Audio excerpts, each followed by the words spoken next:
Go ahead. All right. Hey guys, let me see. I gotta open up the YouTube page. The live dashboard. So you guys can jump on. I gotta put that in the link. And it's not showing it. Okay.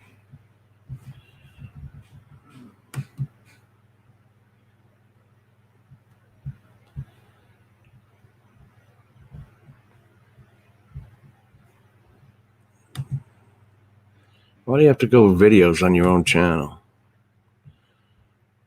Okay, there's the chat. And here is the link.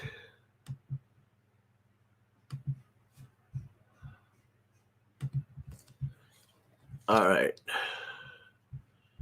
Now I got to go back to StreamYard. I'm going to get good at this, guys. When? Don't know. Pop out chat.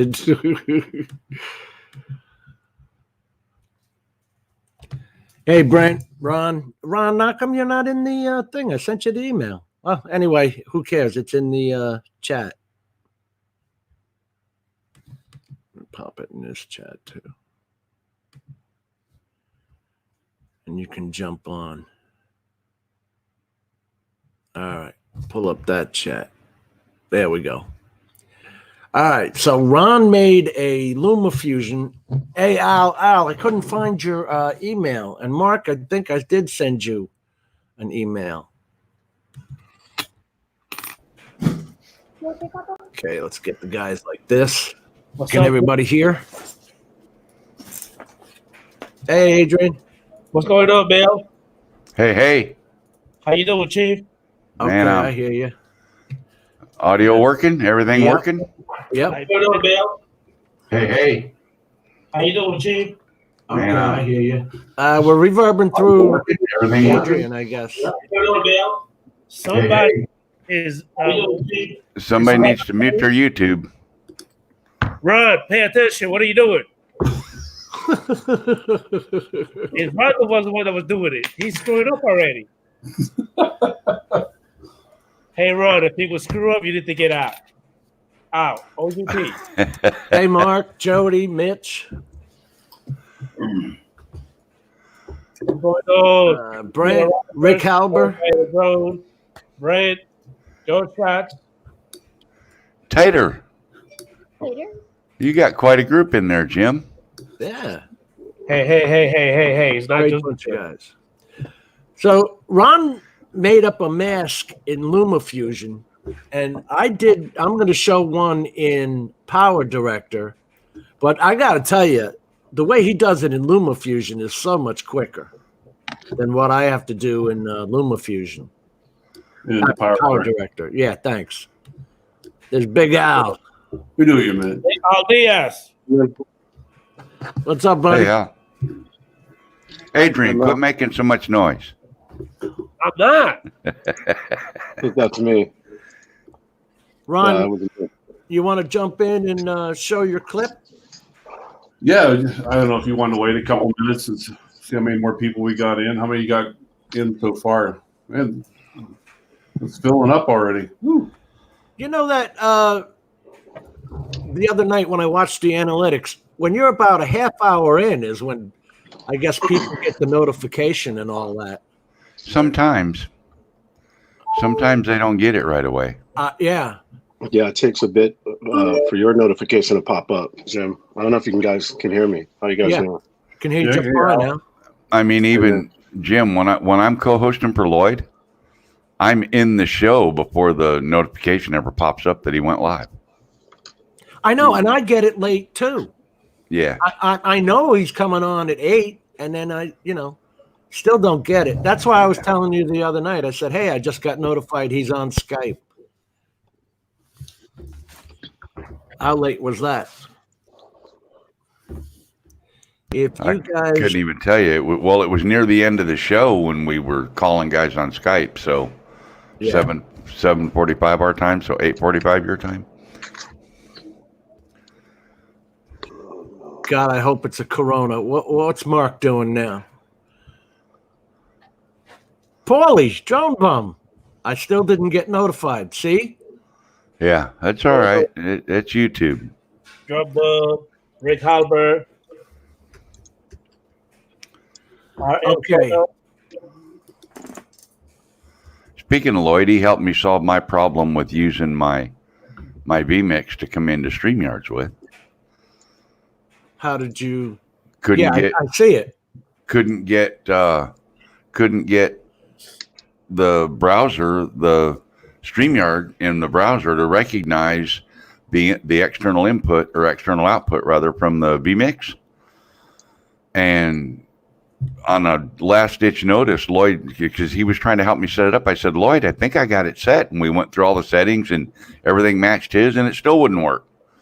So he said, did you try what browser are you using? Did you try a different one? I said, no, I'm using Chrome. It ought to be golden. Right. So he says, well, try Firefox. I didn't think I had Firefox even installed on this machine, but I do. So I opened up Firefox and sure enough, it started working just like that. Really weird. He does it on Chrome, settings all the same. Wouldn't work on mine on Chrome. I had to go to Firefox to make it work. But this way I can run my stuff on the screen, you know? Right. Yeah. I see it going across. Now, I would be able to do that in my OBS setup. Yep. You can start OBS, have it running, have it doing your external virtual cam. Right. Then open up StreamYards and select that camera in the settings drop-down menu. Right. And it should pick it up. Including your scroll across? Uh-huh. Yeah. Yeah, because once you have the out, because you're not just getting the camera from the broadcast software, vMix, OBS, whatever. You're getting the actual full output. So whatever scenes you add into that output is what's going to go to vMix or go to StreamYards. Yeah, Matt says it works well for that. I have that whole setup and the Elgato Stream Deck. I don't know if the Stream Deck will work with. I don't know if the Stream Deck will work with StreamYards. I'm not chancing it. I'll tell you one thing. Well, right now you don't want to mess with it tonight anyway. I mean, you're in the middle of a show, but I've gone through. You know, I got the 43-inch high definition, ultra definition TV. I got it as a screen. Right. And I went and bought the display adapter, and that didn't work. And I got the USB-C adapter, active adapter, and that didn't work. It finds out that my display port is 1.2, my HDMI is 2.0, and the USB-C Thunderbolt is data only. All these specs are up to the manufacturer, not Intel or whatever. You know, Intel puts it out there, but it turns out that my graphics card is not connected to my USB-C. How do you like that? No, it's not. Your graphics card output would not be connected to that. No. Yes, some are. USB-C is both data and audio video. My laptop has USB-C 3.1 Gen 2. Oh, we lost Adrian. Adrian disappeared. How you doing, Al? Good. How you doing, Ron? Good. There he is. Mine actually has an HDMI output. Yeah, but what spec is it to? Is it to 2.0, 2.0A, or 2.0B? Well, that I don't know. Right. And my Asus Rogue does not tell you what the specs are. I had to actually go through, port through, and find them. Hey, Peter Carroll joined us. Matt Drone Strike joined us. Matt, Drone Strike. Yeah, he's up there in Ohio. Drone Strike. Oh, man, that guy RL Photos in chat. Ron L. Jim, RL Photo. What are you going to do about him in chat? You made him a moderator even. Is anybody a moderator? That's a good point. Almost everybody in your chat are moderators for some reason. No, hey, Kenny. Some guys like to make Hey. everybody a moderator. Jay Santiago, Pete Carroll, Mitch. Kenny Cardoso's here. Yeah, Western New York's here. Rick Halber. Mitch. Jim. We're talking editing. You should get Kenny in here. Yeah, some that's great right. I just ideas, put the man. link up, Kenny. Jump on in, boy. Hey, Jim. Tell us how to do it, boss. Yeah. Hey, man, I don't know, but when it comes to the where I'm able to go and comment to the chat, I can only do it to the private chat, not on the actual chat. So is it something you're doing, or am I Are doing you on an iPad No, that's or are you on Chrome? I'm on Chrome. Yeah, you can't do it on Chrome. You actually got to open up. If you're on a Mac, I open up Safari Safari? and do the pop-out chat. Can Yeah. you not pop out the chat from the Chrome window too? No. Yeah, you can. I actually I'm through the Chrome app or Chrome software via my MacBook, and I'm hooked up. That's the way I had to do it. I couldn't do it through my phone, I didn't know how to do it, or my iPad. now I'm on Chrome and I went to YouTube, popped Right. it out from there. And Right, then that's come what I back to did. StreamYards and bring it up. Yep. So Adrian, what are you using right now? I'm actually using my MacBook Air, my Apple computer. I use Google Chrome. He's using Chrome, guys. So open up the YouTube like you would normally watch the YouTube. Yeah. And on the chat, on the right-hand side, at the top corner, there should be 3 little dots. If you click those, you should get an option for pop-out chat. Okay, hold on. Let me see. If you get that, then click on pop-out chat, then minimize the YouTube video because you don't even need that, and come back to the StreamYard with the StreamYard and the pop-out chat. Okay, give me one second. If you can do that, I don't know. Okay. I don't know anything about those fruity computers. So. Ouch. Oh. I don't know. Okay. I don't know anything about those fruity computers. Well, Uh-oh. I heard that. yeah, you gotta mute the YouTube sound. I see Mel being a troublemaker. Let's see here. No, it doesn't give me the thing about a little A Chrome bump. Then you got to do it like Ron said. Then probably open it in what? Safari. Safari. All these adapters. And none of them did you any good, huh, Jim? No, you got to have DisplayPort 1.4, HDMI 2.0B, and USB Thunderbolt 3, and it has to be audio, video, and data compatible. I'm But running. that's screen for on your USB. computer, though. I got it done. I did it my own self. I Okay. got it. You're the man, Adrian. You got it. I figured it out without anybody's help. With everybody's help. Everybody was pointing you in all kinds of different directions. As usual, I'm on Mr. Cardoso. Cardoso. Say hello to guys? Kenny. Kenny. What's going on? What's going on, Kenny? Hey, Reach Andy made it in. What's up, buddy? So, Jim, Yeah. those adapters and things, that's like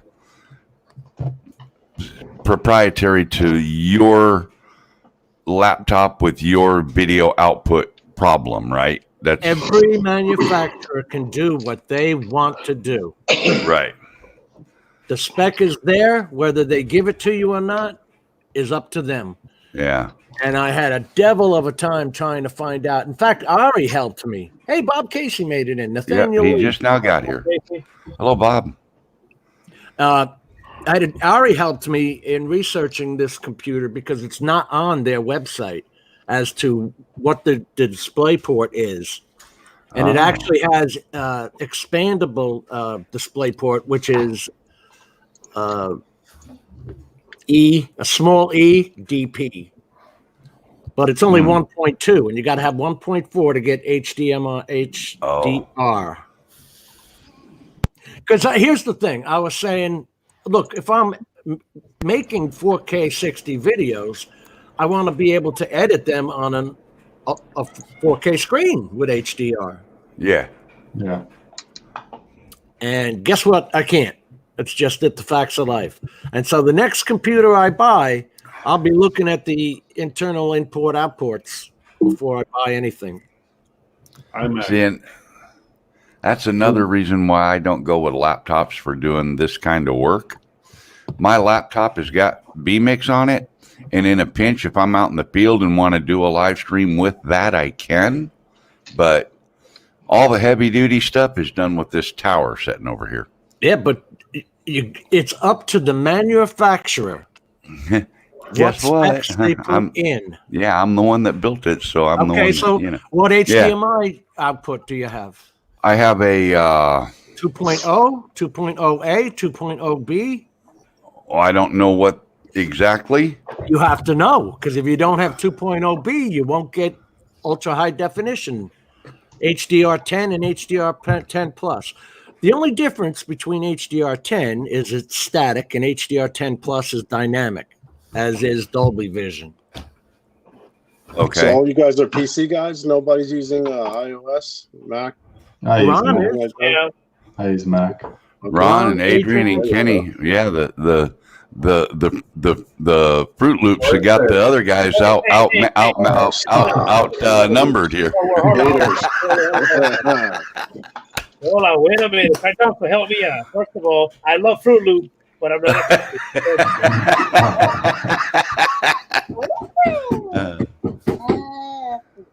No Mac. And matter of fact, I got another Fruit Loop lover right here.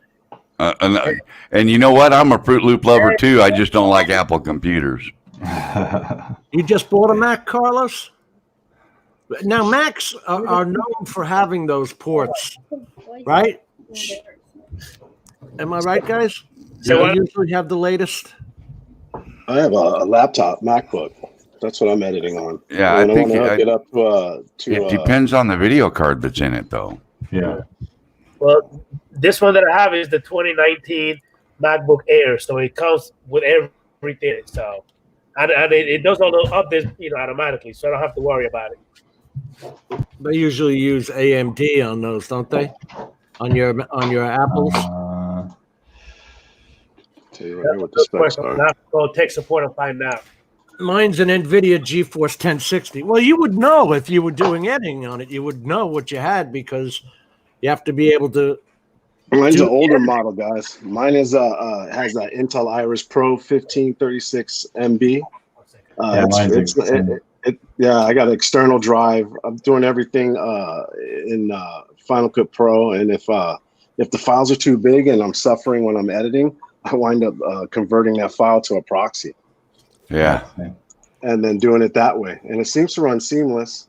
And then I've tried actually that Luma Fusion on the iPad, and that actually works pretty good too. But I don't have the pen and stuff, so everything was done by finger. Sorry. So I don't know. I'm an iOS guy. I'd say I work in Cupertino. Apple's right there. So, Al, what generation iPad do you have? Do you have the newer generation? I actually have I don't have. I think this one is a 2018. Yeah, my wife has the iPad, the big one. Was it the iPad Pro but it works pretty good on that when I use it on LumaFusion. I think now on the update you can transfer all your files that you begin with, say on here, and then you can transfer them over to Final Cut Pro. Which is pretty good if you're out in the field or something like that. The newer version iPad has a different pen. Oh, okay. Yeah, I love it. That's what they. Let's see that pen. That's how Apple makes money, right? They everything's proprietary, and you gotta have certain gadgets for certain new and up and coming things. Gotta rebuy. Right. I know that's why you PC guys probably hate Apple because of that reason, but it seems to work well with me. So. Actually, when I started out 46 years ago, when I built my first computer, I started out in Windows and stayed with Windows ever since. IBM compatible. I started off with Windows using DaVinci. Man, when I first started flying drones, when I first had the Phantom and what was the other one I had? That fucking QX 350. I was flying that around, and I started with DaVinci. God, I can't even remember this Dell right here I had, and I only use it when I use it for Betaflight because I can't get Betaflight to work on my Mac for some reason. So I use this old computer, but like DaVinci was hard to figure out, man. And then when I got the iPad, I just kind of fell in love with all their items and things like that. Yeah, the whole ecosystem. It was just, you know what I mean? It's user friendly. Yeah. So it really is. My granddaughter did one on my iPad mini in about 5 minutes. I didn't even know it had that crap. She was just going doot, doot, doot, doot. And all of a sudden she goes, look at this, Papa. It's a movie playing with all the credits and everything. Really? And that busts your balls when the kid goes, yeah, boom, boom, and it's done, right? And I'm sitting here practicing doing a stupid mask and getting it wrong. Jody's got the latest NVIDIA GeForce 2080. Well, is that the card he's actually got, or is that the card he's saying is the latest one? What's going on, Bob Casey? That's the latest one. It's got ray tracing. It's killer card. Pots and pans. Rick? I've got the Asus ROG GL702. Yes, Bob Casey, I'm cooking again. Yes, I am. I'm actually running a Radeon card in mine right now. You're probably flying through 4K footage pretty good, right? Yours. Like I could. I got 32 gig of RAM, and I got 12-core processor. I think 8-core, 12. I don't know. I can't remember now. Mine's only 8 threads. 4 cores, 8 threads. But it's about time to upgrade this thing again. I think I'm gonna put a video card in it and put some more RAM in it, and then it'll be the shit. Just say every 5 years you should upgrade your computer, right? Right. Yeah. It's just every you every 1 year. Apple ecosystem. 6 months the stuff's outdated. 6 months they already got the new stuff out. You got to keep up with the drones. Well, it wasn't too much money out of your pocket. It was trying to edit. Like now, if you're going to try and edit 8K video, you've got to update everything. You've got to have. Well, you got to start with 8K video. Anybody on this panel have anything that can shoot 8K video? You will once the what's your name? What's Evolve comes out.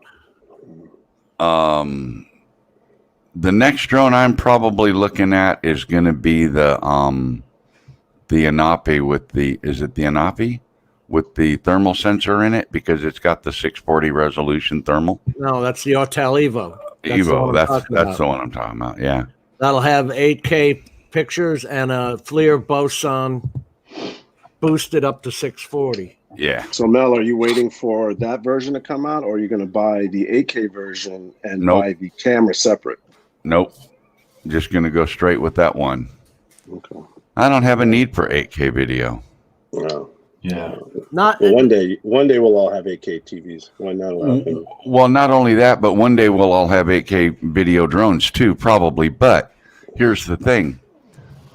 Like that tree video I did, I don't know if you guys saw it or not, but I did a video shoot for a tree guy that was taking down a huge tree. That's a good one.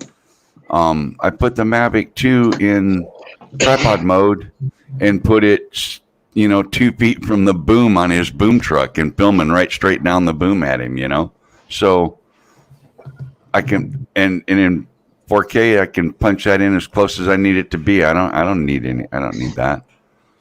I'm at the point where I'm with all these new rules and laws coming out. You're still gonna buy drones, but I think the drones that are out right now are pretty much top of the line. I mean, even absolutely. You know what I mean? Absolutely. What you do. There's another leak today. There was a leak today about the DJI drone that they showed pictures of. Smaller than a Mavic, built like a Mavic, maybe a Mavic Air 2. I don't know what they're going to call it yet, but that's the rumor. Yeah. It's got the LED on the bottom like the Mavic 2 series. It's got all the sensors all the way around it like the Mavic 2 series. It's got a square camera like the Mavic 2 Pro. They suspect it's got a 3-axis gimbal, but it didn't, in the picture, it didn't look like 3-axis, so I don't know. It looked a bit cheaper. They said there was supposed to be an Air 2 coming out. Although everybody... Why? No, yeah. I was just going there because most people like the spark over the air anyway. Yeah. Well, if Why you're now? in Because there with OcuSync, it might be okay. DJI can. That's why. If you It'll look come out, around, and everybody will buy it. We all would buy it. Mark's Not using me. Filmora. Someone else just said they were using DaVinci Resolve. Ron's using LumaFusion. I'm using PowerDirector. Kenny, what are you using to edit? DaVinci. DaVinci. Al, I use Final Cut Pro. Final Cut. Mel, what do you use to Premiere edit? Pro. Premiere Pro. Now, Yep. how proficient are you at Final Cut Pro? I'm not that proficient. I mean, I've learned the basics, and you go on YouTube and you see it, and after a while, you start picking things up. But yeah, I'm nowhere out like those guys out there on YouTube that have all these neat transitions and all the flashy effects. And Because I have my problem is, like Jim and I were discussing earlier, you get some of those big programs like that, and it's like, how much time do you want to put into learning it? Where LumaFusion, sounds like you have it too, and it's so easy. Yeah, it is. It is really easy. I just like us the stabilizing, my footage via Final Cut Pro. I like using those little things like plugins you can use and things like that. And I do some color grading, and I'm not the best at it, guys. I don't sit there and say I'm the best because I'm always learning, certainly. And I've been flying for some time.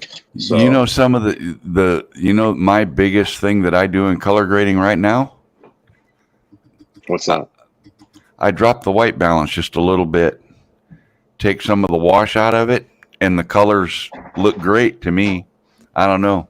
Maybe you guys think, God, that guy ought to color grade these videos. They'd look a lot better. But I just drop a little bit of the white balance out in post, and it sharpens up the colors, and to me, it looks great.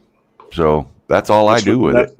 That's all that counts, Mel, right? How you like it and what you see it like. So, I mean, well, yeah, but your client, if I'm the only guy that thinks if I'm the only guy that thinks it looks great, and everybody else on YouTube, watching it thinks, yeah, it looks like well, yeah, you know what I mean. But I know you're better than that, so I mean, that's what I meant towards. Hey, Curtis. Well, the point is, Ron and I were talking, and Ron, you want to? How do we do this now? If I want to highlight Ron. All he's got to do is share his screen, and then you select his window. Do that last window? Okay. Yep. So let me know when you're ready, Jim. Yeah, Ron's going to do a mask for us, and this is in LumaFusion before we even talk about LUTs. And watch how fast he does this, and I'll show you. It's about 5 steps in PowerDirector where I have to blend and all that nonsense, and Jesus, he's done in 2 seconds. You want to go ahead and share that piece, Ron? You got it queued up? Basically, guys, again, I have Final Cut Pro. I rarely use it.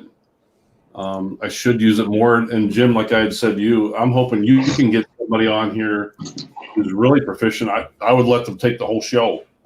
You're going to need at least that, maybe a second show. But the thing I like about LumaFusion is it's portable for the iPad, which I'm on the go all the time. The neat thing with Apple is that you can do a screen recording. So what I did here was I did a screen recording, and I made 3 short little videos for my show and tell here today. Basically, what I'm doing is a mask and with lettering, and I'll show you here real quick. Oops, let me put the share screen first. Share screen. Okay. And then that screen should pop up, right, Mel? Yeah, you'll see him requesting share, and then you approve it.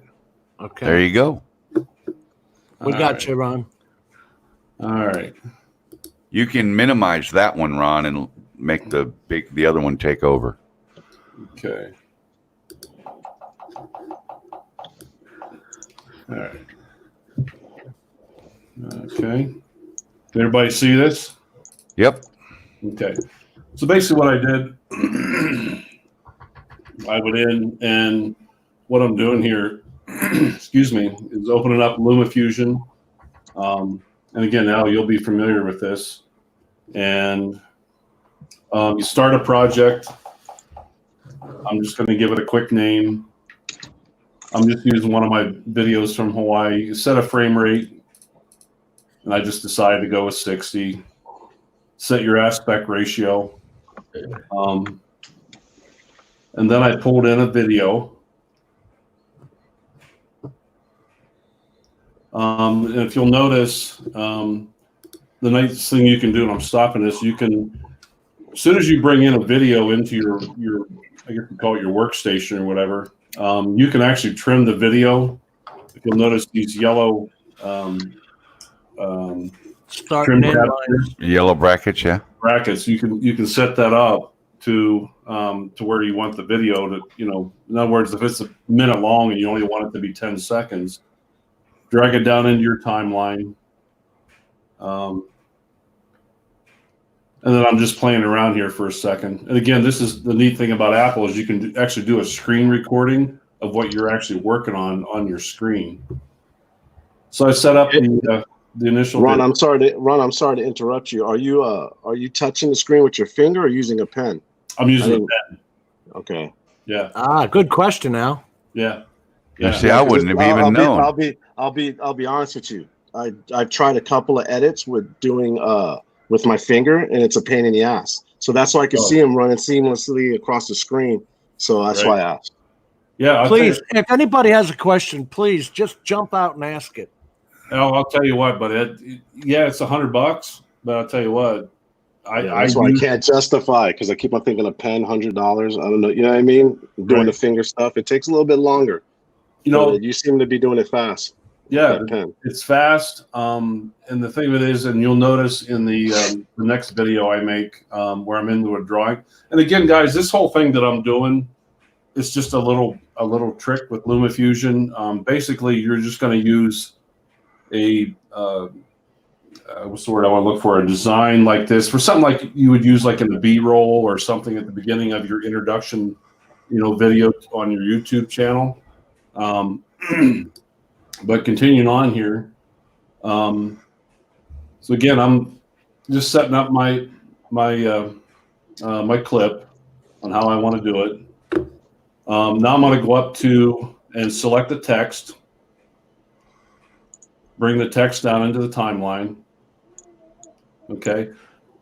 One of the things you want to do with the text in this is you want to select the text that's kind of fat, kind of real big and thick. So what I did was I went into this text here, and I selected a different font. Should be coming up here. Yeah, right here. And I kind of like this Arial rounded. It's kind of a nice thick font. And then I just gave it a name. I'm using Maui because it was a video from Maui. And then what I'll do is I'll resize it.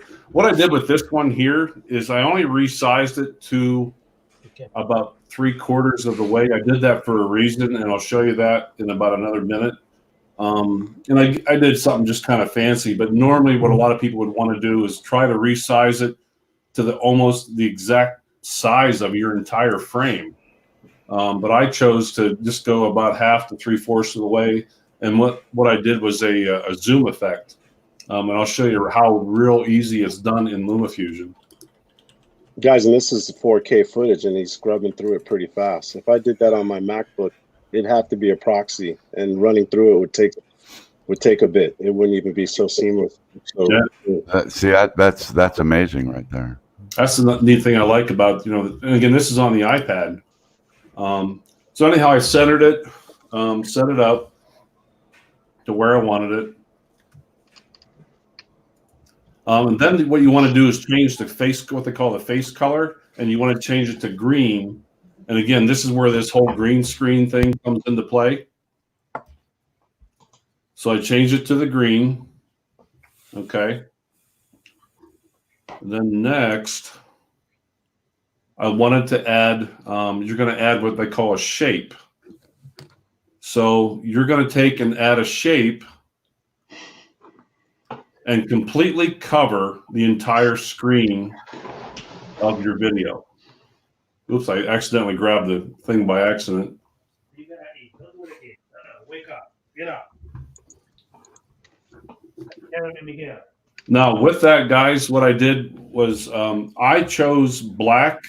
You can use pretty much any color you want, but most people will use white and or black, but I choose black, and I think because it makes this whole thing stand out easier or better, rather. But I completely cover the screen. I did ask him that, why he didn't use black. Right. Okay. So now that's completely covered. Now I'm going to change that to black. Okay. Now in LumaFusion, what I'm going to do is I'm going to take right here on the right-hand side. I don't know if you can see my mouse. Yeah. I'm going to flip and put the shape on the other side of the lettering. And I'll do that right here. And I'll just take and flip them around. Okay. Right. Now, what I'm going to do at this point is go and go to my green screen tool, right up into that. And now you'll actually see the video behind the lettering. Okay. The rest of this, what I've done here is just kind of some fanciness. And what I did here was I chose, if you'll notice, Al, you notice up here, you have those options of doing different things with your clips. I chose the zoom in tool. And again, that's the reason why I only made the lettering about 1/2 to 3/4 of the size of the screen. And then I had to gauge that based on the length of the video clip itself. So I chose to zoom in. Then I did a little test.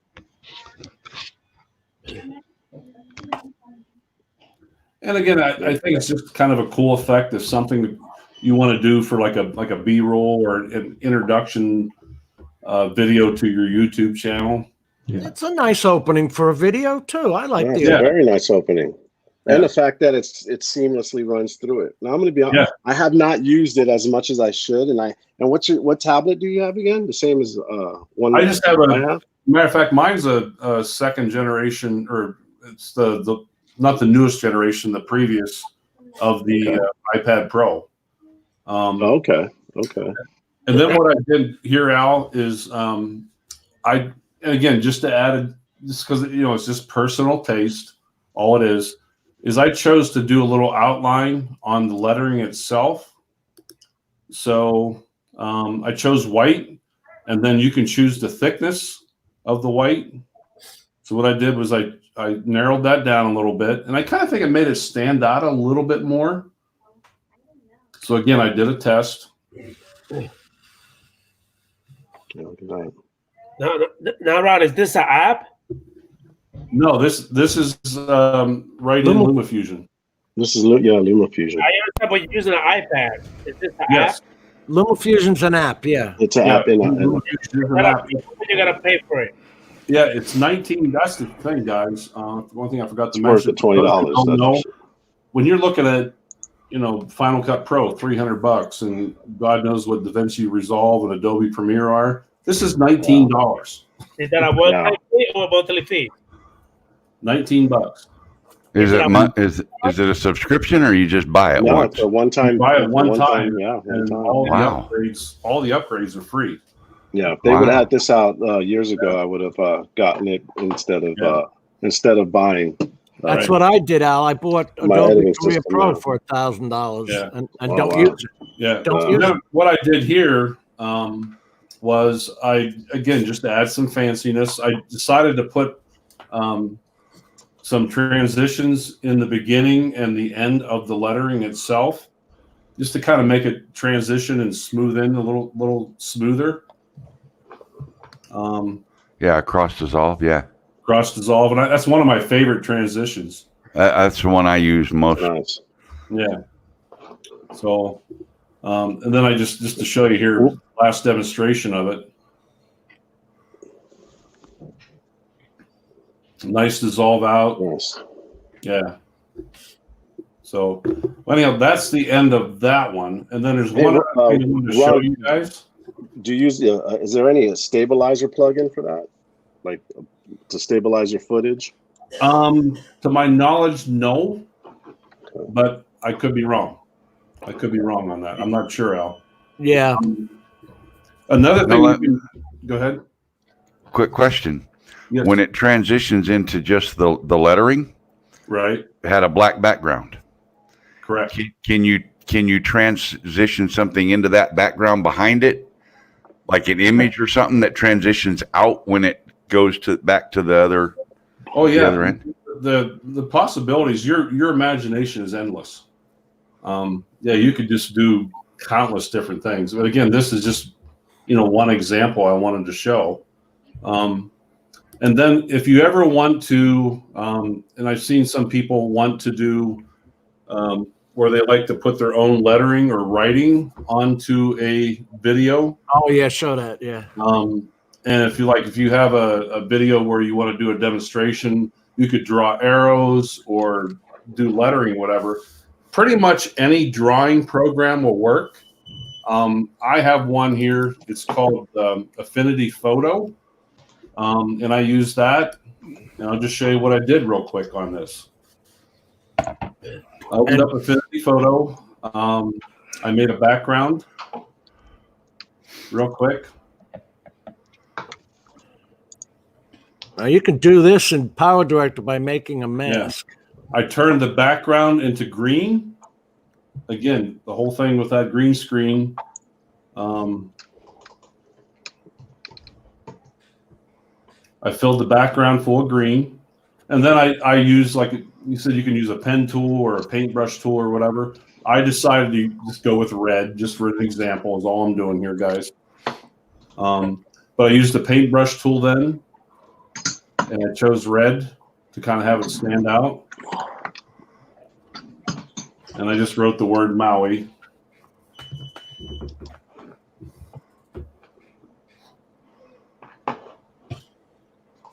And again, Al, that's with the pen.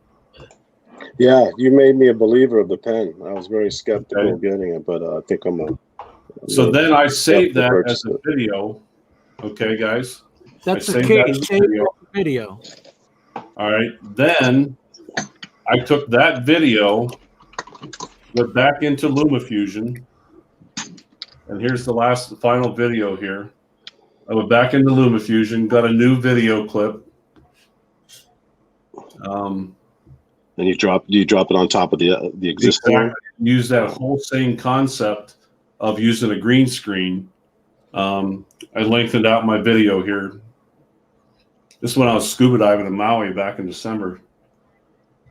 And Ron, are you using iCloud to export those files or onto your iPad?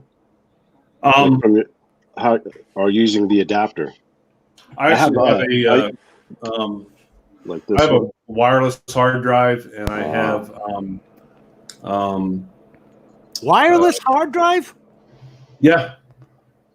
Holy cow! How do you transfer information? Very easily. Bluetooth or Wi-Fi. Bluetooth probably. It's like a cloud, like an iCloud. Wi-Fi. Yeah.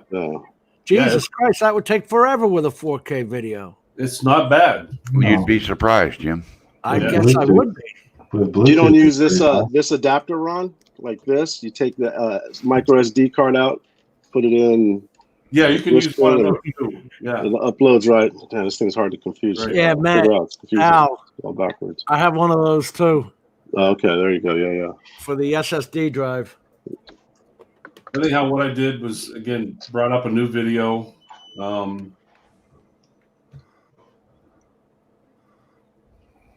And then I imported the video recording I did of me doing that artwork on the drawing program.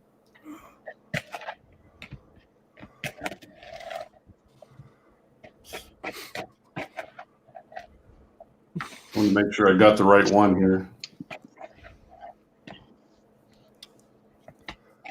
We got all these mats, and Bob Casey says I have a floor mat. You got Matt at Drone Strike, Matt North. Yeah. Bob's got a floor mat. So then, Al, if you'll notice, what I did was that whole screen recording I did. And again, I narrowed it down to with these trim tabs, where I trimmed the video down to just the portion of where I started to write. And then I dragged that down into the timeline.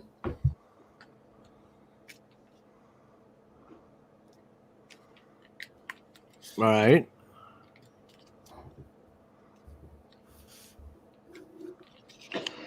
What happened? Oh, there it is. There we go. So, okay. And now you just chroma key it out. Right, exactly. Do you have to produce that like I do? No. No. It's not. It's so much easier, Jim. One of the things I wanted to do, I wanted to make sure I started the video or the Title recording at the very, very beginning of when I just started to write. So I'm testing that. Again, go ahead and use your green screen key. Can you guys hear my batteries beeping? Yeah, we hear something. All right, I'll shut it off. Oh, wait. It's not that bad, Jim. Yeah. I mean, not for me. No, it's good. It's not too bad. And then the same thing, guys. I put a transition at the beginning and the end. Sure. Of it. Cleans it up. Yeah. Yeah, kind of cleans it up.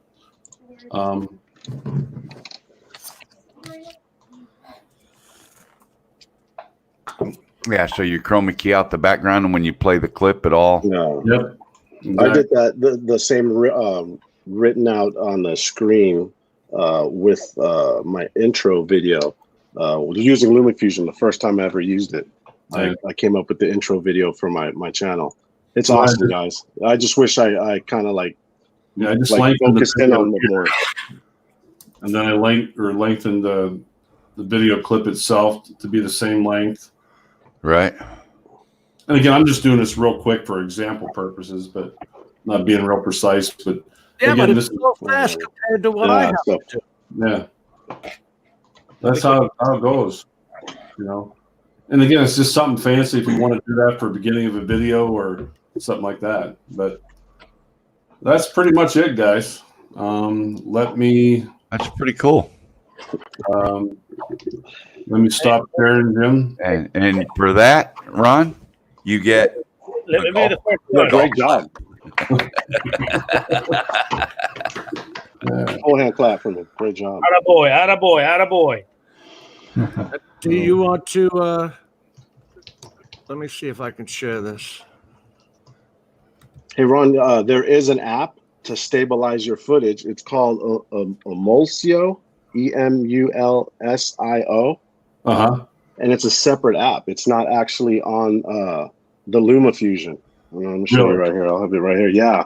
And I just realized it right now. I don't know if I can show you guys. Can you? I can't see it. Shit. I can't figure it out. Wait, Al. Here. There. What's the name of that, Al? You see it right there? Yeah. Right there. Let's see if I can touch it. And I think you drag your video in there, and it kind of auto stabilizes it. I don't know how good it is. I remember searching for it, and I just uploaded the app and never actually used it. You haven't used it though? I haven't actually used it. I just probably was researching and something that came up, and I just downloaded it and never got back to it. Right.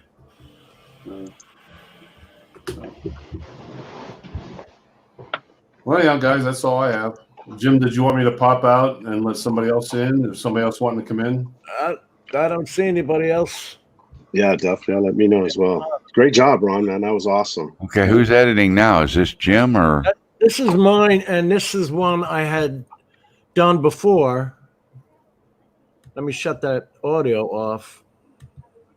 But you see, we were playing around, and I hadn't done this before, but the point of it was the difference in how long it takes to do it. it was ridiculous. I'm going to get rid of this, remove it. So if I want to do it in PowerDirector, I have to come over to my titles, bring the title down, double click and edit it, because I know Rick's got PowerDirector, and then I think we both went up to PowerDirector 365. And then just go into title, put whatever title you want in. And the big part is, with this thing, make sure you get the right lettering. The right font, you mean? Yeah, the right font, or it won't be fat enough. Like when I did that impact we were doing earlier. Well, you should have a bold option too, right? Yeah. Let's see, where's the bold? It's not there. But anyway, the point of it was just to show speed in doing it. Yeah. Just make it bigger, center it over it,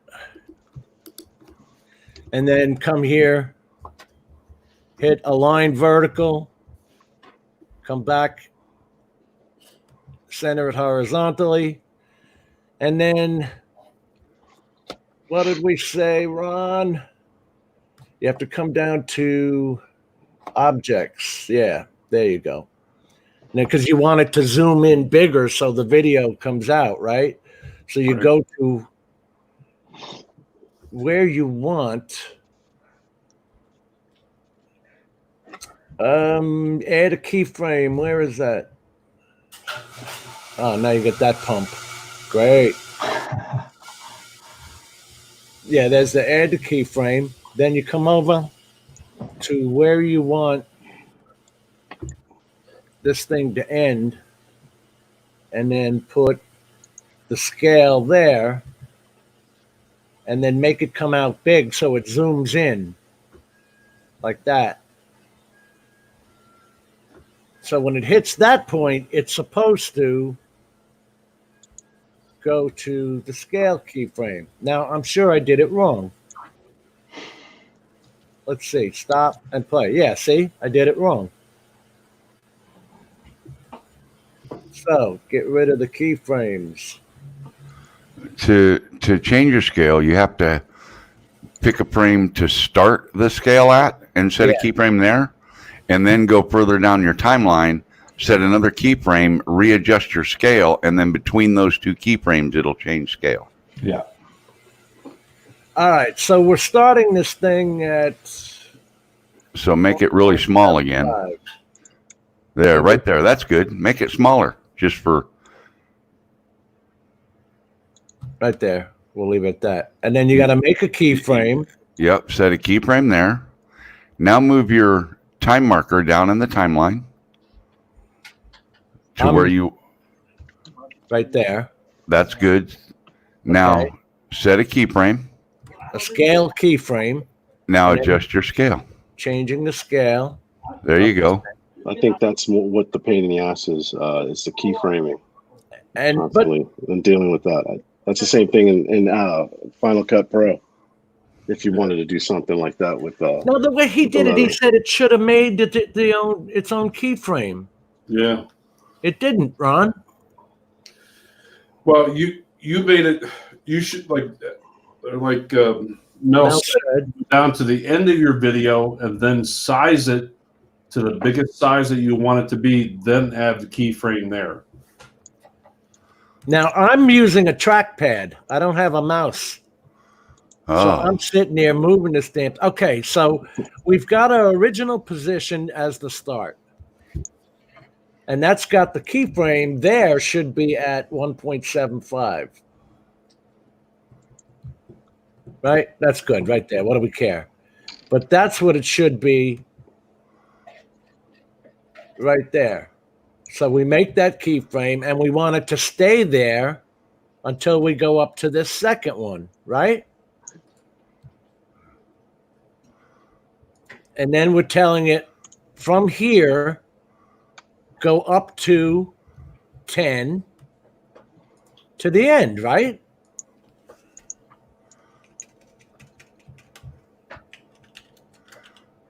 Or should I wait and do, Jesus, Ron? I just saw the guy do it. I think you're making it too big there. Because we're zooming in at the end of it. But see, I keep screwing this part up with the keyframes. You have to keyframe in the zoom.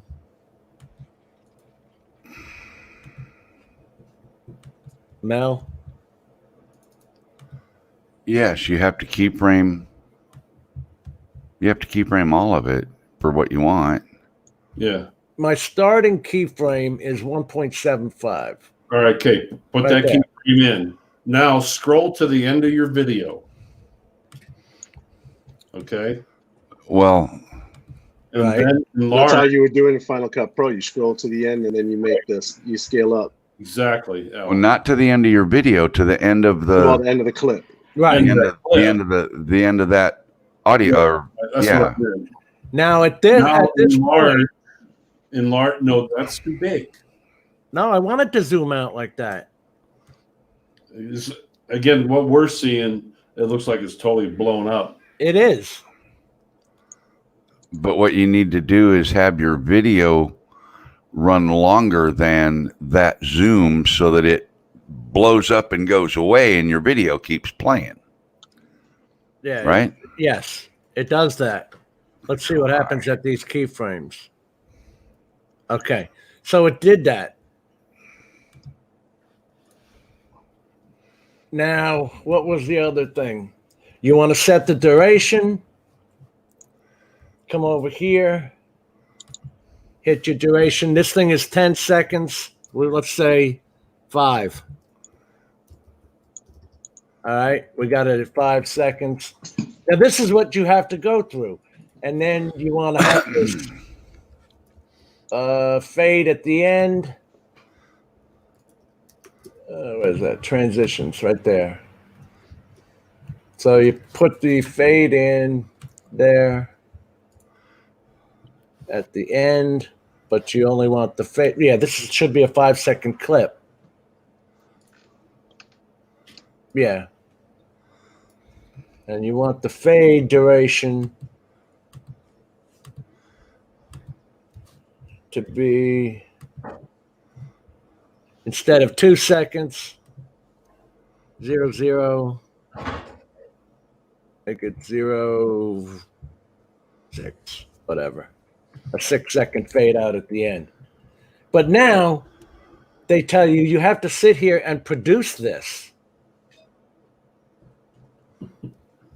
AKA render it. Like Yeah. render it? Yeah. Yeah, render it at your 1080p 60. Now, if you're using PowerDirector, here's the important part. Kenny told me, always hit that profile analyzer because it will tell you what you used in your frame. Because the presets, the defaults, are not good enough. They're not 100 bit rate, 100 megabits per second. They're only like half that. Now, if I show them, you guys won't be able to see it. Right. Unfortunately, but you get the idea. So we sit here and we have to produce this or edit it or render it. That 5 seconds. And then put it back into our video as a video. See, Right. back So to you can continue with on your timeline, putting your clips in and adding transitions, and then at the end rendering it. You have to Yeah. render it before you do that. No, Yeah. you could continue building this video and just keep adding clips and adding transitions and then render the whole thing. Okay, that's what I thought. You had to render before you put it before you put the next clip in on the timeline. No, I'm rendering this because I'm putting it over. You see, I'm going to put this here on track 2. That's the title.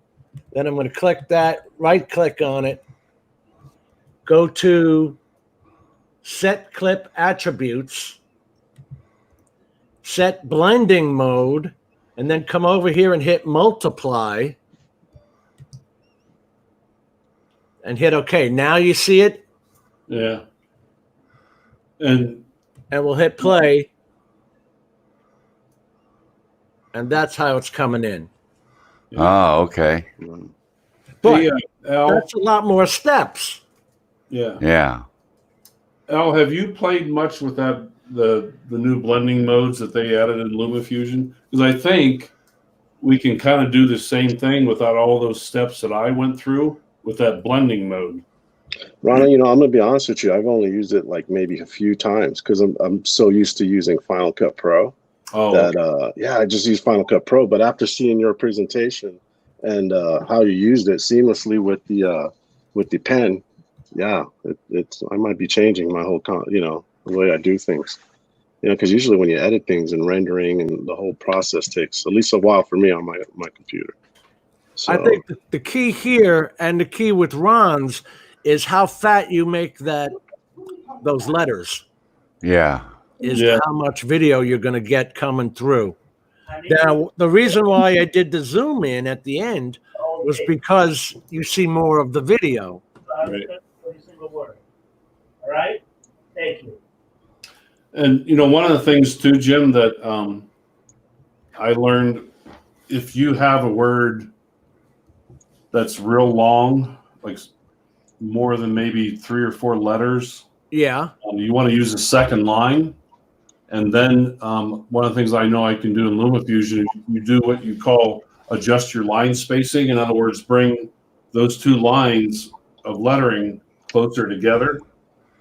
And again, that enables you to see more of your background video through those letters.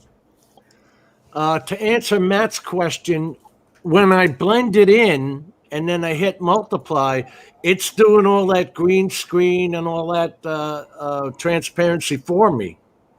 Yeah. I mean, and you can take the regular title, make it any color you want, and then have the transparency or opacity. See, I'm getting to use big words now. Go down as you want, down to nothing, right? And then have that fade out on you. Right. But they actually want you to make your title. I guess I can stop now. Make the title, produce the title, and then bring it in as like a video. You're bringing it in just like another video on another line.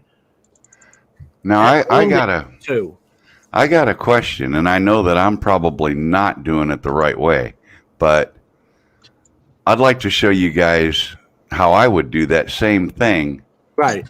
But I think way easier. Okay, that's what we're here for. Okay. And I don't know if I was bragging about my computer a little while ago. Right now I'm running vMix, right, for my camera into StreamYards over the internet, and I've got Premiere Pro and Photoshop running. So, hey. So we're going to see how this works. This little baby's got 32 gigabytes of RAM, and she's doing good. So first I got to share screens, right? They are very big words, Matthew. I have graduated. Opacity. Sure. I hope Rick Halber saw that because he and I both have the same program. Oh my goodness Kenny, gracious. what happened to you, man? Screen. How did you get out of there? My internet shut out on me. I don't know which screen I got to share. Oh, good. I picked the right one. Phew. Okay. All right. Is that working? Yep. It's on screen now. First thing I'm going to do is I'm going to bring up a really old version of Photoshop. Okay. Okay. This is just Photoshop Elements. And I'm going to make a 1920 by 1080 150 resolution transparent background image. Right? Then I'm going to put some font in here. I'm going to put some text in it. And I'm going to leave it at black and white because I don't want anything to show. This is what I did with my logo. So I use GIMP. Actually, here's how I'm going to do this. First thing I'm going to do is make this image black. Then I'm going to use white text and I'm going to write, and let's make the font a little bigger. Let's make it 125. And that font and bold, and we're just going to say Jim's. If I could type Jim's live show. Okay. Now I'm going to put that right squat in the middle. Simplify the layer to make it easy to work with. Control click, that highlights all of that. And now what I'm going to do is select this layer and hit the delete key so that in theory, when I turn that off, when I turn off the top layer in white, hit Control D, now I have a cutout, right? So I have a black panel with the lettering cut out in transparent. Now watch what happens. I'm going to make this, I'm going to resize the canvas 12 by, let's see, let's make it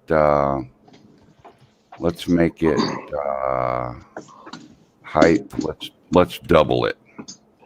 Let's make it 14 by 24.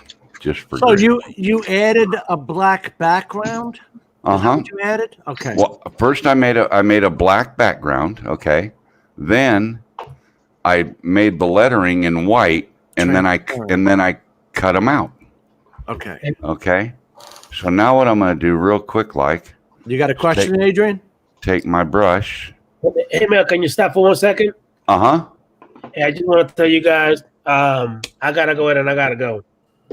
So I just want to go ahead and say hi to everybody before I leave. Take care, Adrian. Take care, buddy. Take care, buddy. Chad in the live stream. I love you guys. I'll talk to you later, man. All right. See you later. I know you got a lot to do. He's got kids to feed. Yeah, Tomas, PowerDirector is just one part of Director Suite. So PowerDirector is the same, and you can do it pretty much, I think, in any PowerDirector program, which I bought for $69, PowerDirector 17 Ultra, which does 4K. So what I'm going to do now is just save this as a PNG file. Okay? Right. And the reason I'm going to save this as a PNG file is I want the transparency to work. Don't save as JPEG. It'll be a picture. Exactly. So here's a video clip, just 48 seconds, right? Right. Of the river. So let's say that I want that image in here. Let me get off the desktop. Where is it? PNG file, that one right there. I'm going to insert that. Okay. So now that's going to be really, really big. Now, do you have to do what I did? I had to blend. Watch this. Now, keep in mind, I changed colors of black, okay? Right. And if I wanted this to cover the whole thing, Yeah. I would, first I'm going to get rid of this audio because I don't know what it is and I don't want to take a chance on you getting a copyright strike. So if I want the whole screen to be black initially, I'm going to, at both points here, I'm going to set the scale right here at this size on the first frame, and I'm going to make it smaller than my layer that I just put in there with the, right? So this is all black. Even though it's still 16 by 9, it's still a full frame image. When I render this, it should play full frame just like this. I think. Yeah, yeah. So then I want the text to be at this scale that it is. So I'm going to set it as a keyframe right here at the very beginning. All right, now let's discuss keyframes for a second. They're placeholders, and they're telling the program when to make the changes after that. Like if he waits 5 seconds and then puts a keyframe in, and then at that keyframe says, get larger, zoom in, zoom out. Or right. So what I'm going to do is I'm going to move my timeline to, well, this is 16 seconds. I don't want it to take that long. So what I'm going to do first of all is cut all this stuff off and make it a lot shorter. That's another way to do it. Just cut it. So instead of changing the duration.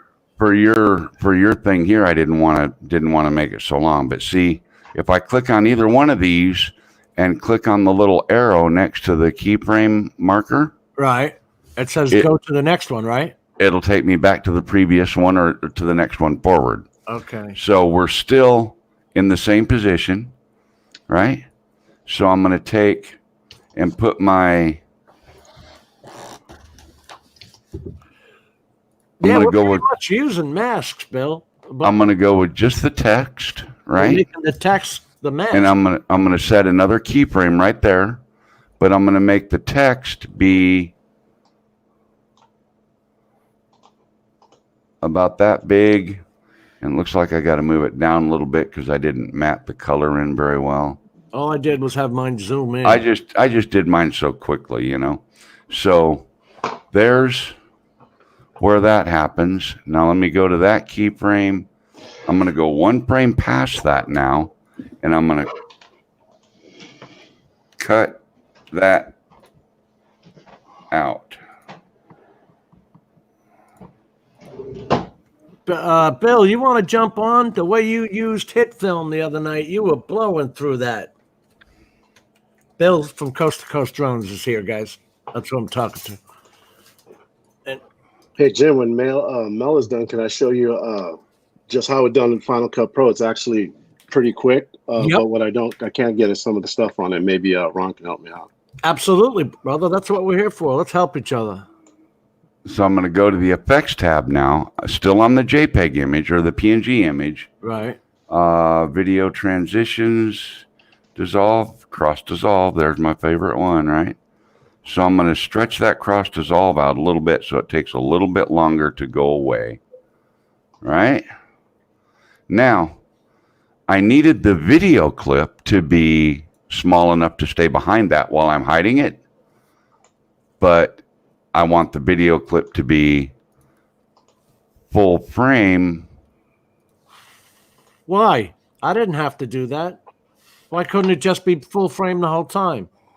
Is it going to be a different video on a video? I'm just showing you a different way of doing this. Oh, okay. So right about there, I need to match that. So I need to go here, go to this one.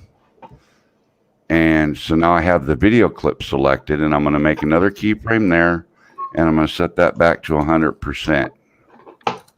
Now let's see what this does. See if they blend in together. Let's watch what happens when we play it.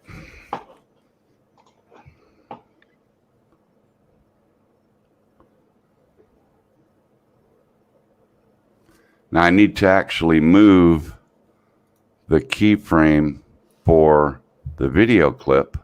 I need to move it in just a little bit because I want that to be full frame before it gets to fading out the text, right? So now I made the adjustment. Now this is just a quick, easy cheat. Yeah. To do the same thing that you guys did in 500 steps. Now what's wrong with that? Get the idea? I think there's a faster way on Final Cut Pro. But if I could share the screen with you, it's actually a plugin. Ron, you probably have that on yours as well. So that was my idea. For doing something like what you're doing, without having to do all that extra work. But the way Ron did it was amazing. That was fast. Yeah. Mine had to be actually like producing a movie. Well, that's exactly what this was. So if that was what I wanted for my intro clip, I would render it, save it as an MP4 file, and then when I'm ready to make the video, I would drop that in front of the video so you would see that intro and then the video would play. Al, you want to show yours? Yeah, I've never done this before, but it's actually like 2 steps. Oh, sure. Show And me I up. didn't have anything set up to do that with. I had to go make it no. all right then. Well, I made it up right then. I screwed it up too. No, you didn't. Can you guys see it? Yeah. Well, you need to share All right. screen. You gotta share your screen. Let me see. And I said, yeah, I lied to you. I don't know what's going on. Share screen. Share screen. And then click on that screen. Yeah. Can you see it now? No, Still can't see it. no. Shit. Yeah. I'm hitting share, but for some reason. There it is. No, yeah, Yeah. we got it. We got it. You got it? All right. Yep. Sorry about that. There you are, brother. All right, here's a clip. Here it is. Here's a 4K clip. Actually, a 2.7 clip. It's from the Mini. And then you just go to Titles in Final Cut Pro up here where the cursor's at. And there's a knockout plugin. And you just drop the knockout plugin. Nice. Is that like Okay. shapes? So there it is right there. Oh, shoot. I don't Okay. have that plugin now. See, that does the same thing that I made manually. Right. Yeah, but that's a 2-step process rather than going. Yep. But here's the thing, guys. I can't. Well, how do you edit the text? There's no keyframe. You come over here under Oh, okay, I see normal it. and all I see it. that, and you know. Yeah, Test. You put test, and then you can make different fonts. Right. but And these can you are all- make These so are all you? plugin fonts that you can get But- from. But if there's no keyframes, how do you make it fade out to reveal the video? That's what I was asking.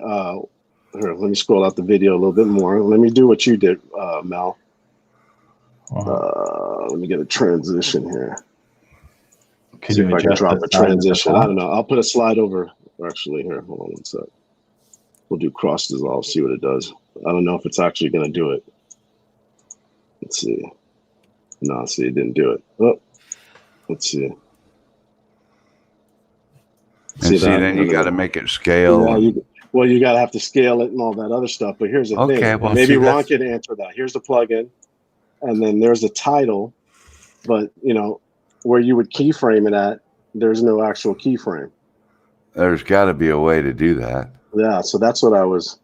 And so it's more than 2 steps, but good Yeah, try. well, yeah, of course, of course. Yeah, But yeah. But see, you could keyframe. But it things. was a- Well, hold on one sec. Maybe wait a minute. maybe Wait a this minute. is where I could do it. Hold on one sec. Yeah, right, you got yeah. rotation Here. and all that. I could have There's- been on the wrong thing. Here's a keyframe. There's All right. got to be a way, yeah. Yeah, you just exactly. made keyframes. Let me see, but I don't know if it's going to scale up though. Let me see. Well, at the keyframe, tell it what to do. At each keyframe, you got to give it a command. Exactly. Yeah. Yeah, I think I did it. I just think I did it backwards. Yeah, so it came in with a. That's what I did. That Wider. was one of my Yeah. mistakes. So here you can probably reset it. Start Yeah. from the beginning. And then let it come for a bit. Do you want to make one as a So starting? wait a minute. Is that a default? So that thing defaults that way when you first do it? So when you first do it, it defaults that way. But I'm sure you can finagle it. I've never done an intro like this before. The only time I've actually done an intro where I had writing in it, it was when I used Luma Fusion. But since I've seen you guys do it, I was wondering, how can you do this on Final Cut Pro? So that's why I just opened up the tab. I'm not, Yeah, see, by no means an expert. But I I'm just at a figured you loss could because keyframe. I don't know how those programs work at all. I've never used them. Where What did about you you, find Ron? that keyframe, Al? Right there. No, there's a keyframe here. So let me see if I can scroll up. So Now it's scroll up. actually- Oh, not so far.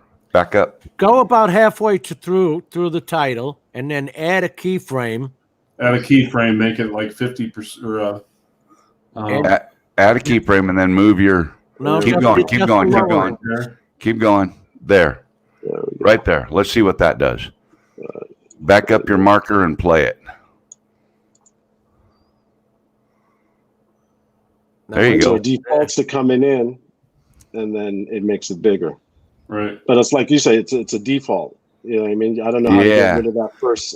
Well, maybe like, it's kinda the like a type swipe of in the beginning. maybe it's the type of thing you're Plugin. using there. Yeah, it probably could be the plugin that's actually in it. But Al, where if you did- start at the beginning, can't you make the beginning keyframe 50? Do this, Al. Al, do this. That knockout title, Yeah. delete it. Keep your film clip there, but delete that.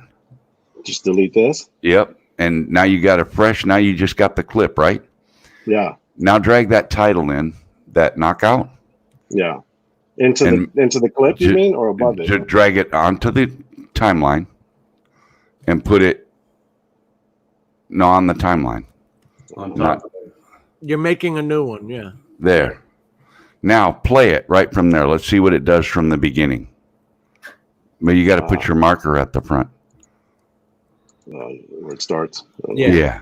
All the way back. All the way back. Let me just start the title there. Hold on. Oh, now you moved the. I moved it over. So Oh, see, so it does. It has that default zoom thing already in it. I think it's in it already. I think I know what you're trying to say. Start it from here, from where it starts here, and then. Yeah. Now, can you edit that and cut it? Can you cut it right there? That title knockout. Can you cut it and delete that front part? I think it might start off like it did in default. It still starts that way. Wow. Yeah. Yeah. So I think Weird. it's just a plug-in the way it That's the way It that comes, one's made. Yeah. So I'm sure I'd have to go through the whole masking process. Okay. So to use that particular one, then what I would do, go back up there, is get rid of some of that. So you just got one section.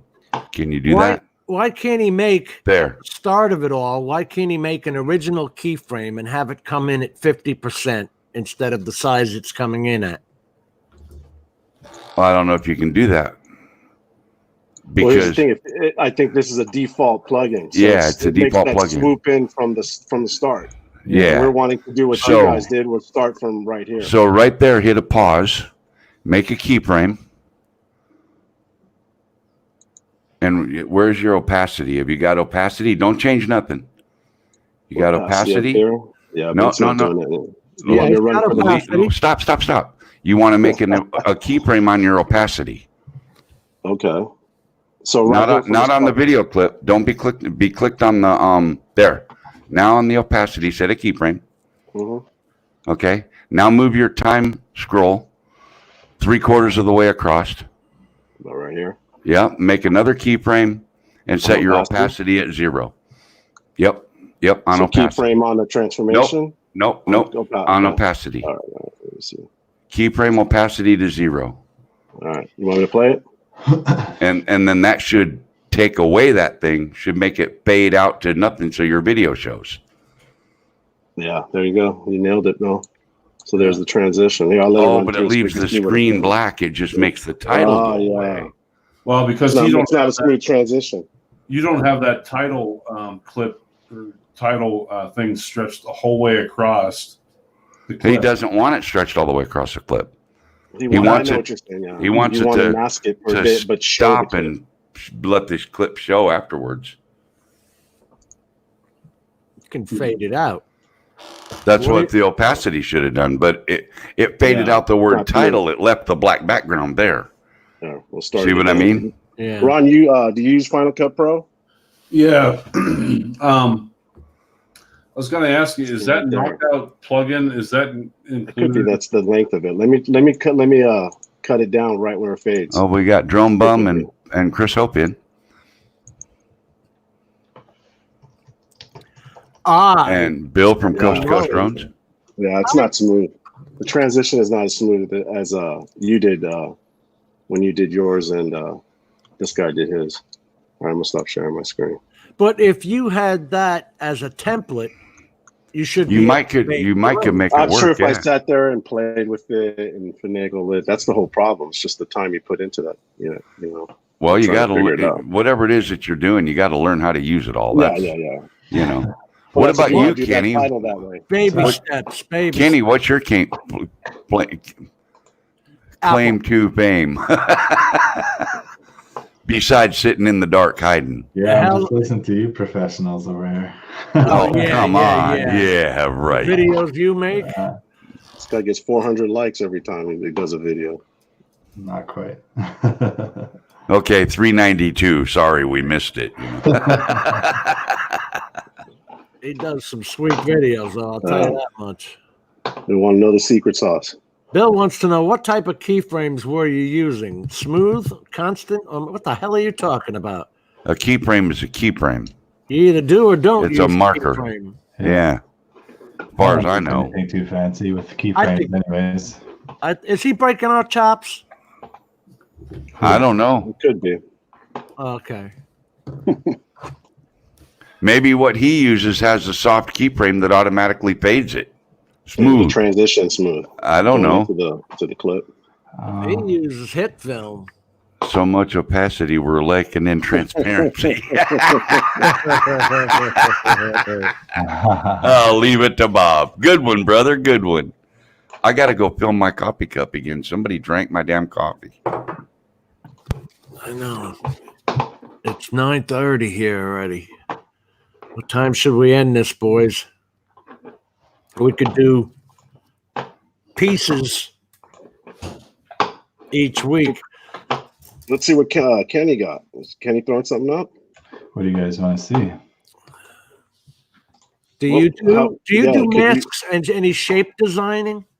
Not really, no. Like I do automations within clips, but I've never really done any sort of masking before. When you say automations, do you mean like automating your text coming in and stuff like that? Yeah, that or something I really like to do to add like dynamic range to each clip is have a very slight zoom to each clip. So every time I bring in a new clip, I'll have varying automation. So on this clip, let's say the shot is moving forward, I'll add even a little bit more zoom to it, like an ever so slight zoom. And then on the next clip right after, to do the same, but moving out. So you have like more movement in your shots. You know what I mean? We didn't see a clip if you were sharing it. Oh no, I could show you something though if you want. Yeah. Let's see what you're talking about there. Okay, so where's my thing here? Share screen.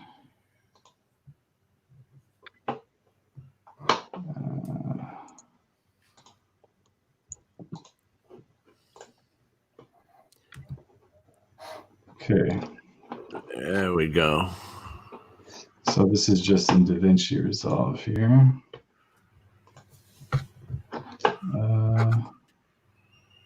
Okay.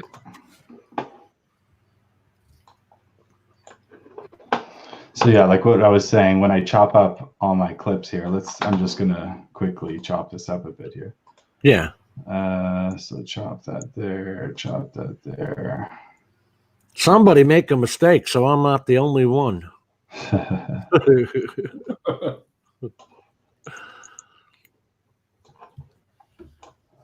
Okay, so I have 3 clips here. So what I was saying, you could see this clip is moving forward, right? Right. So to add a little bit more dynamic, movement to it, or even to speed it up, I should say, go here. So this first clip is selected. I'll add a keyframe, leave it there, but then move it to the end of the clip. Zoom it in. I don't like to go too much, depending on how much you've or what resolution you've set at. Right. Like 1.2 there. So it just adds a little bit more of a zoom. I never even thought of that. Yeah. So it adds a little bit, just other than being regular. And then when you move to the next one, you could start with it already zoomed in a bit, but then you zoom out. So let's see this one.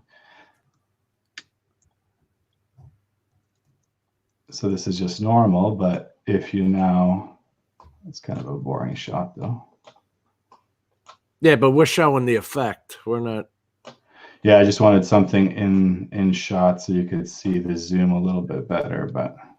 Oh, I see what you mean. Let's get something here. Like zoom to the tree or something like that? Is that what you mean? Yeah. So anyways, I'll start this one with a keyframe zoomed in a bit. So let's do same thing, 20. Now this is at 1.25? 1.25? Yeah, about that. I don't like to go any higher than that, just because then you start losing quality of the shot, right? So when it goes together, it just adds a little bit different movement to it. You know what? This reminds me of when panning and zooming a photo. You know, when you put the photo in as part of your video. Have you ever done that? Oh, like the Ken Burns. Yeah, it's gonna burn effect. Yeah.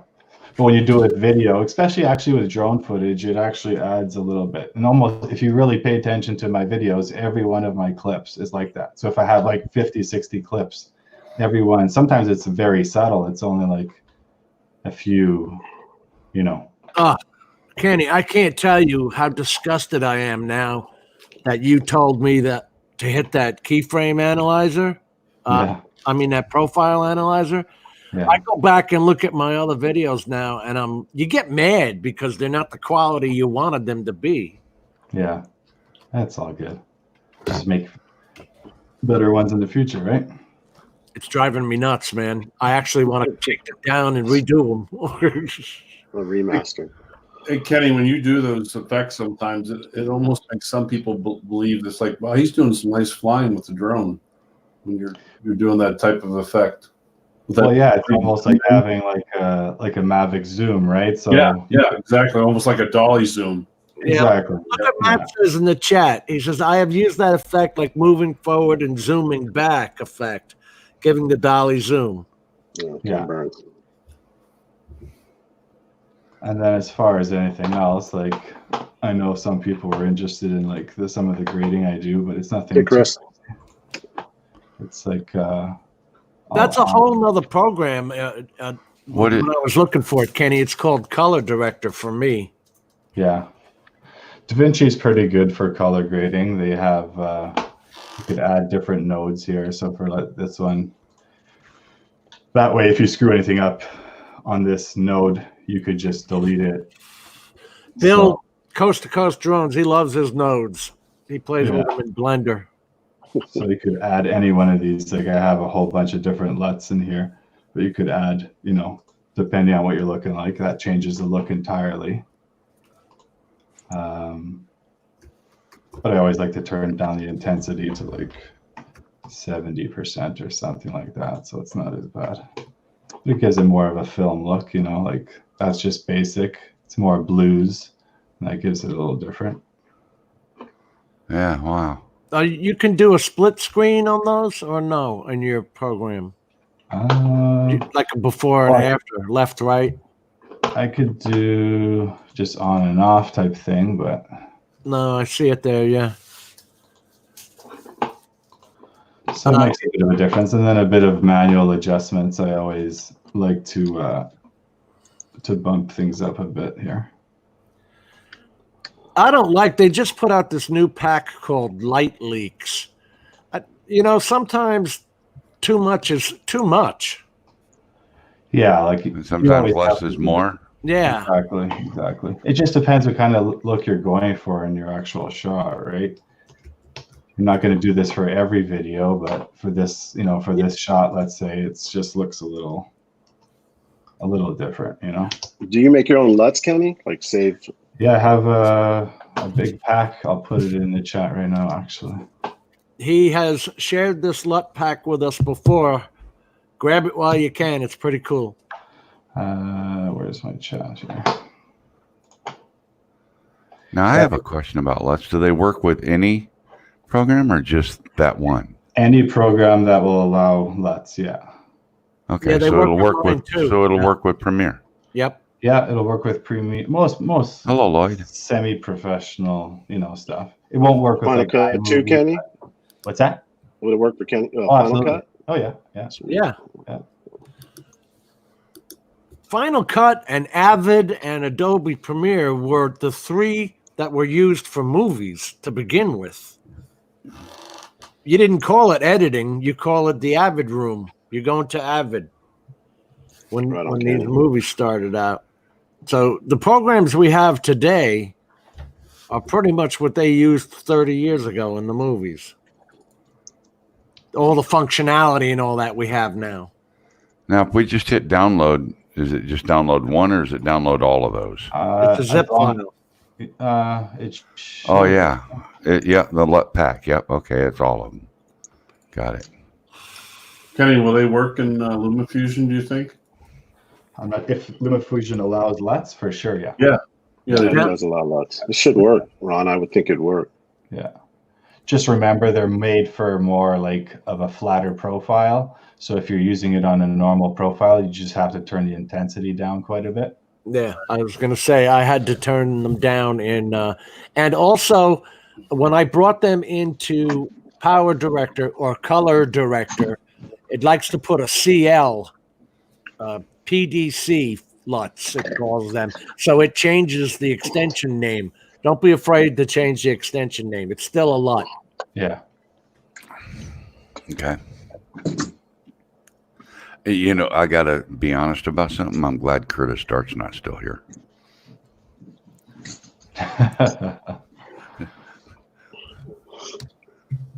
He plays with Adobe, He does, right? Yeah, he does amazing graphics and stuff like that. And it's like, I'm lucky to get a little scroll marquee going across. And That's what I'm I saying. made bro. all that, you know. Let's show each I other. made every bit of that. I made every one of those PNG files and every bit of that artwork I made, and I made it do that. And so to me, that's like, A big cheers. thing. Yeah. Yeah, you know. It is for me too. I mean, we have these programs, and it just seems everybody uses something different, right? Right in here, we're all using something different. Mm-hmm. But the basics for the things we were showing for masks and the basics for color changes, LUTs, are the same in pretty much every program, just getting to know the nomenclature of what your Yeah. program calls it. Exactly. Once you figure out a program that's kind of complex, it'll be the same pretty much across the board, just a little different steps. That's all. And I tell you, Mel, I got away from Adobe because everything was its own. You know what I mean? I couldn't just do it. Mel, aren't you paying a monthly subscription for that Adobe Yeah, Premiere? and After Effects. Yeah. How much is that running? Actually, right now I've got the entire suite for $35 a The month. CC program, Creative Yeah. Suite. Or Yeah, Creative Cloud. Creative Cloud. I have the Creative Suite, which I don't use. And Kenny, your DaVinci, is it the free one, or did you pay for Yeah. the pro package? No, I'm just using a free one actually. And with Photoshop, the Photoshop Elements is really good and it does a lot of stuff. The Premiere Elements is not near as powerful. It's not near as fast, and it doesn't have anywhere near the capabilities that Premiere Pro has. Now, GIMP So- is like Photoshop. It's called GIMP is like Photoshop. Image Yep. Manipulation Program. Yep. It is free. And It's that is free. what I use. And GIMP is about as powerful as Microsoft Paint that comes with Windows. It's as good as Photoshop. You just got to get to know it. And there is a group for it on Facebook. And they made 1010. Get the latest edition, and it has the Photoshop sliders. I don't know what that means because I don't use Photoshop. But of course, Ron, are you using photo? I know Ron's a photo guy. Are you using Photoshop to edit your pictures? I'm actually using Photoshop, and I'm actually using, believe it or not, it's free from Google. Have you ever heard of Snapseed? Yeah. Oh, that little program is freaking phenomenal. You wouldn't believe. Matter Wow. of fact, the photo up on my desktop right now, the Eagle, was I just did a little bit of editing with that. It's unbelievable what you can do with that program. Matt uses Elements. Snapseed from Google. It's good for Android and iOS. Let me see if I can find that. I never even heard of it, Ron. Hey, Jim, can I share something with you? Yeah. From, Dennis Lovelady, it'll take me 5 seconds. Yep. Can you make me full screen? Yeah, give me 1 second. I'm just copying the address for Snapseed. And I'm going to copy it and put it in our chat. If anybody wants to go and use that. Bill from Coast to Coast Drones shared video views. Go ahead, Ron. I'll put you up. Just because, Jim, I know you've expressed an interest recently in 3D printing. Yeah. Dennis Lovelady sent me a little gift I got yesterday in the mail, and it was all of us guys that met up in Philly. And I feel bad now. I forget what the process is called. You're not sharing. Well, I'm actually going to share it on the screen here.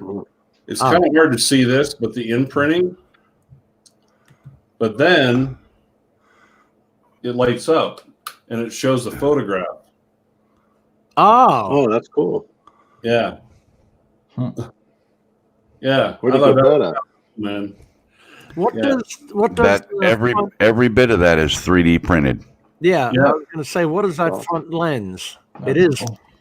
But the ability to show that photograph, like I said, if you just look at it unlit, you really can hardly tell. But the moment you turn the light on, and I forget what he told me that process is. Well, it's just a standard 3D print, except when you make the print, instead of ending up with a 3-dimensional object like this, right, you end up with something more like this. Okay? Yeah. And it's printed vertically, so the printer goes back and forth on this line, and it makes it like that on the printer. Right. And then you put a box around it, put a light behind it, and it allows put any light behind it. You don't have to put it in a box. He put it in a box because he wanted to make it all fancy. But once you do, and it's called thing? Yes, that's like it. Lithography? Yep. That's what it is. Chris Hope and Paul say it. Yep, that's what it is. Yeah. Oh, it's cool. So that's how it's done. It's printed on edge, straight, and it's only maybe 3 millimeters thick. Yeah. It's really thin. That's cool how it gets the shadows in there to make it look like a picture. It changes the thickness. Yeah, turn it on edge, Ron, so we show the edge of it to the camera. Well, let me pick you in. Hold on, Ron. Okay. Yeah, see? Yeah. That's like 5 millimeters tops right there. Yeah. That's pretty cool. Yeah. And the thickness it allows the light to transverse through or not, and that's how you get the shadows and the lights, and it's awesome. Oh, it's cool as hell. Yeah. That's cool. Yeah, I got that from him yesterday. I'm like, this is pretty darn. It was me and Rodney, Dennis, Paul, and Mike. Yeah. And my friend Jay from back home. Yeah. That was pretty neat. That is impressive. Yeah. All right, guys, let's wrap her up. Oh, don't go yet. No? No, not yet. Because I'm going to do something. Okay. I'm going to make something for you live on your show. Would you like that? Sure. Would you like that? Okay. You know that logo thing you sent me? Yeah. Let me see. I gotta share my screen. Now the background story on this is Teespring. I kept sending them my logo because I wanted it on a hat. Just like, Al, you got Harley Davidson on your hat. Oh, it is a stupid flying V. They keep telling me it doesn't comply with their dimensions or something. And I'm gonna go see the what's it called? The thread embroider. No, the embroiderist. I'm going to go see the embroidery shop tomorrow, and I'm going to take that and I'm going to see what they can do with it. But that's it doesn't have to be embroidered. I got Jets hats that are just stained or vinyled or whatever. Yeah, no, I don't need $1 million embroidery. Okay, it's going to be embroidered anyway. Okay, if they can do that, great. I didn't want to be a problem for window. the hat maker. 3, nope. Window 2, yes. Okay, allow. Okay. I'm sharing. Is it working? Yep. Okay. So right now I'm going to bring, this is Adobe After Effects. Okay. So I'm going to bring in, I'm going to bring that in. Now I have not messed with this file at all, so I don't know what it looks like.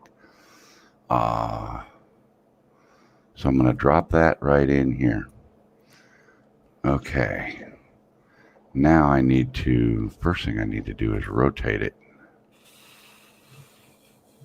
I'll make it a little bit smaller. That looks to me like the old Motorola symbol. You remember them from? Yeah, it does kind of, doesn't it?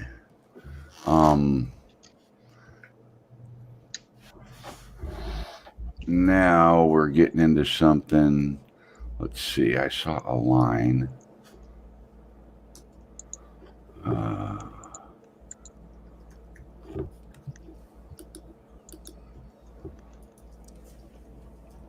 And this is in After Effects, he said? Yeah.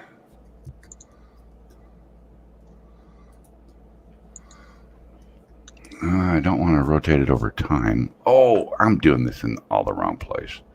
Let me close this because I know where I need to go now. I need to go here. Need to open this up right here. Transform, rotation. So that right there is about how you want it on the hat, right? Or do you want the words level? The words level. Okay. Just pointing up like So that. something like that right there? Yeah. Okay. Now, this is going to be timeline, right? And what I want to do is opacity.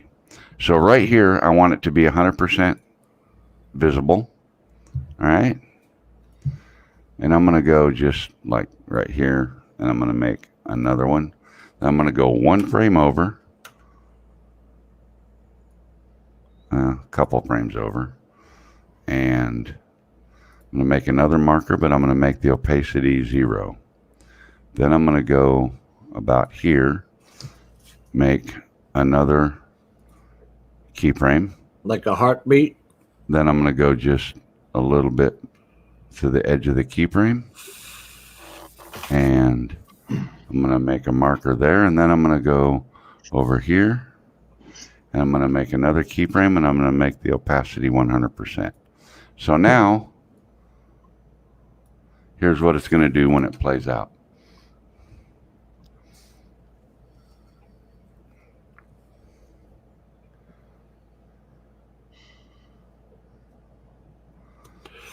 Quasar, that's who it was, wasn't it?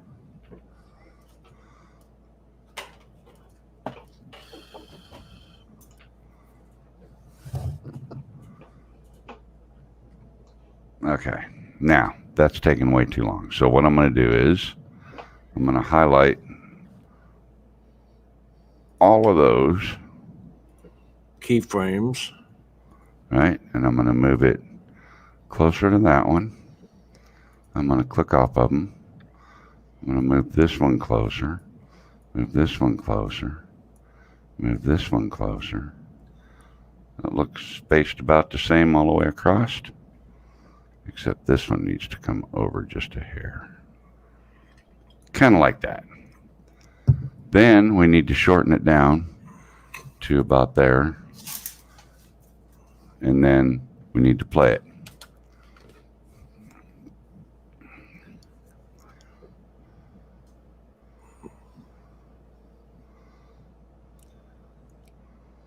The Cyberdirector has this thing called heartbeat. Okay. So there it is. That's it in its entirety. I'm going to make the whole thing the same length as the overall doodah. And when you play it, that's what it'll do right there. It'll stay there for about 10 seconds. And then at 15 seconds, it's faded out. At 18 seconds, it starts coming back in. And then at about 30 seconds, it's back to full view, right? And it starts over. It's just going to loop and keep doing that. Okay? So here's what we do next. We hit File, Save As. And this is got to go in Jim's folder. Where's Jim's folder? Jim doesn't rate. He doesn't have a folder. No, he has a folder right there. See there? He has a folder. Look at there. Jim's logo Pulse, P-U-L-S-E, right? So now we'll save it like that. Now we're going to export it to the render queue, and we're going to make sure that it saves in the right place, which it was not going to. Save it here. Okay. Now we're going to send it. Oh, whoops, it's already in the render queue. Now I'm going to go like this, and I'm going to say, make it a QuickTime movie with RGB and alpha. Okay. Render. Now this is only a 30-second clip, okay? So that's why it took 32 seconds to render. Sorry it took so long. All right. Now, that is actually done. And I'm going to go ahead and save that there. So now I can go to the folder. Where am I? Yeah, that's the right place. I need to find Jim's folder. Where's Now Jim? you could put that, There's Jim. put that over a video as it's Now- playing in the background. The capacity. Well, here's there's the file. Okay, Jim. I'm gonna see if it should be small enough. I don't know. What is the Reply. size? Well, I'm gonna tell you right now. It's Okay, I was gonna say 32 what's the seconds, size? 38 megabyte. I think the limit's 30. Yeah, Okay, I so think it's too attach. big. Save it a Dropbox and send it. It'll go. It'll just give him a link to download it. You know what? I have that OneDrive. What is that? Yeah, I have that too. But No. It keeps filling up. Whenever I take a picture from my camera or something, I get emails saying my iCloud is full, my OneDrive is full. I'm not sending a damn thing to them. They just automatically. You must have it set up where it's getting sent there, though. I yeah, gotta shut exactly. Because I had Okay, my so- iCloud hooked up before. So that has been sent to you, Jim. And now I'm going to open up my vMix and I'm going to add an input, and it's going to be a video input, and I have to go find it. And it's going to be in Jim's folder, and it's this one right here. Okay. So now there it is. I'm going to play it and I'm going to loop it, and I'm going to add it to, Any video so you can see it. I'm going to add it to my camera that I'm currently running on your stream. And Yeah, I see it. I'm going to position, whoops, wrong thing. I got to go, what line did I put it on? 3. So I got to go to line 3, and I'm going to scale it down. Got to wait for it to come back so I can see it. I'm going to scale it down. I'm going to move it over there a little bit more, and I'm going to put it up in that corner. And that is how quick I can have your logo blinking up in the corner of my screen. And there's a link in your email box where you can download that file and have it blink in the corner of your screen too. Put some of this stuff to work. Got all this crap you get. I got the Elgato. I told you that. You know, you get so where you're trying to learn 30 different programs, and there's not enough time in the day. Actually, Jim, I don't like it. I'm going to redo it. See how it gets to the end of the run and it blinks? Yeah. I'm going to make it just fade back and forth. I'll redo it. He's in and out. Yes. All right, we've been on too long. We're on an hour and 55 minutes. You Yeah, guys so want what? Who says that's too long? for the well, we got 11 people watching, so I think I got a notification a while ago that one of our friends was up flying or doing something. What? That Philly was up. Michael. Michael. Ah, Yeah, I just want to make these, try and keep them around an hour and see if we can't each learn something each week. Just a little tidbit. Doesn't have to Well, be. what happened last week? You didn't do a show. What happened? What did happen? I don't know, but we were all wondering where you were at. I even tried calling you. I don't remember. By the way, Jim Wallace said that he's just been having some medical issues and he's a little under the weather and he's a little under enthused. So he's just not spending much time in YouTube lately, just so everybody knows. Oh, that's good to hear. People were asking. I know. People were asking you and me, and you asked me, and Ron so was asking me. Yeah, I sent him an email, and he finally answered. So, anyway, well, that's good to hear that he's not. so he's still. Yeah, but guys, he's grab Kevin's doing cancer webpack he treatment. put in there. I did. I downloaded that and saved it. Same here. Thank you, Kenny. Yeah, right on. No problem. Giving me something to play with now. Yeah. Oh man, that's a whole nother program in this thing. Because Kenny and I started talking about HDR, and I wanted to know if if my program could handle that, and it can, by the way. Nice. But there's also another program that comes with this director suite. It's called Color Director, which I guess would be equivalent to what you guys already have, you know, with your color scopes and all that. I did not have that before in PowerDirector. It's merely an editing program. So that's another thing I've got to learn. We'll go on the way and do that down the road. But on Hey, a hat, what's the text- amazing that we haven't talked about, and I know this is off topic, the Mavic 2 Air, or whatever the hell that is, Mavic, the new no, I talked DJI about it drone. at the very beginning. Oh, okay. I came in late, I guess. Slightly mentioned it. They're assuming it's a Mavic 2 Air. That's the rumor, or a Mavic Air 2 rather. What do you guys think? I think it's somewhere in between the Air and the Mavic 2. Yeah, I think so too. Except it's probably going to be about the. I think it's going to be maybe bigger than the Air.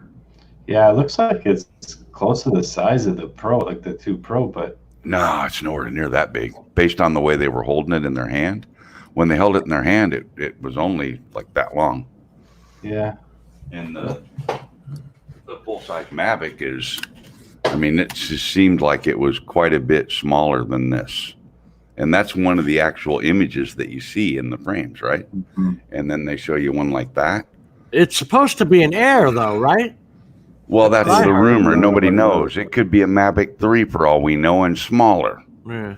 Nobody It knows looks like what, you It know, looks like the controller, the ergonomics of the controller have changed. It's probably the way screen different. probably Yeah. Probably Oh, be on really? top now as opposed to the bottom. Yeah, it They looks are like coming out with a high-end Matrice 300 now, too. Yeah. So I just thought that the gimbal looked a little cheap compared to what the Pro me offers. too. That's what I thought. Like Drone DJ, they're talking about it being a 3-axis gimbal, blah blah blah.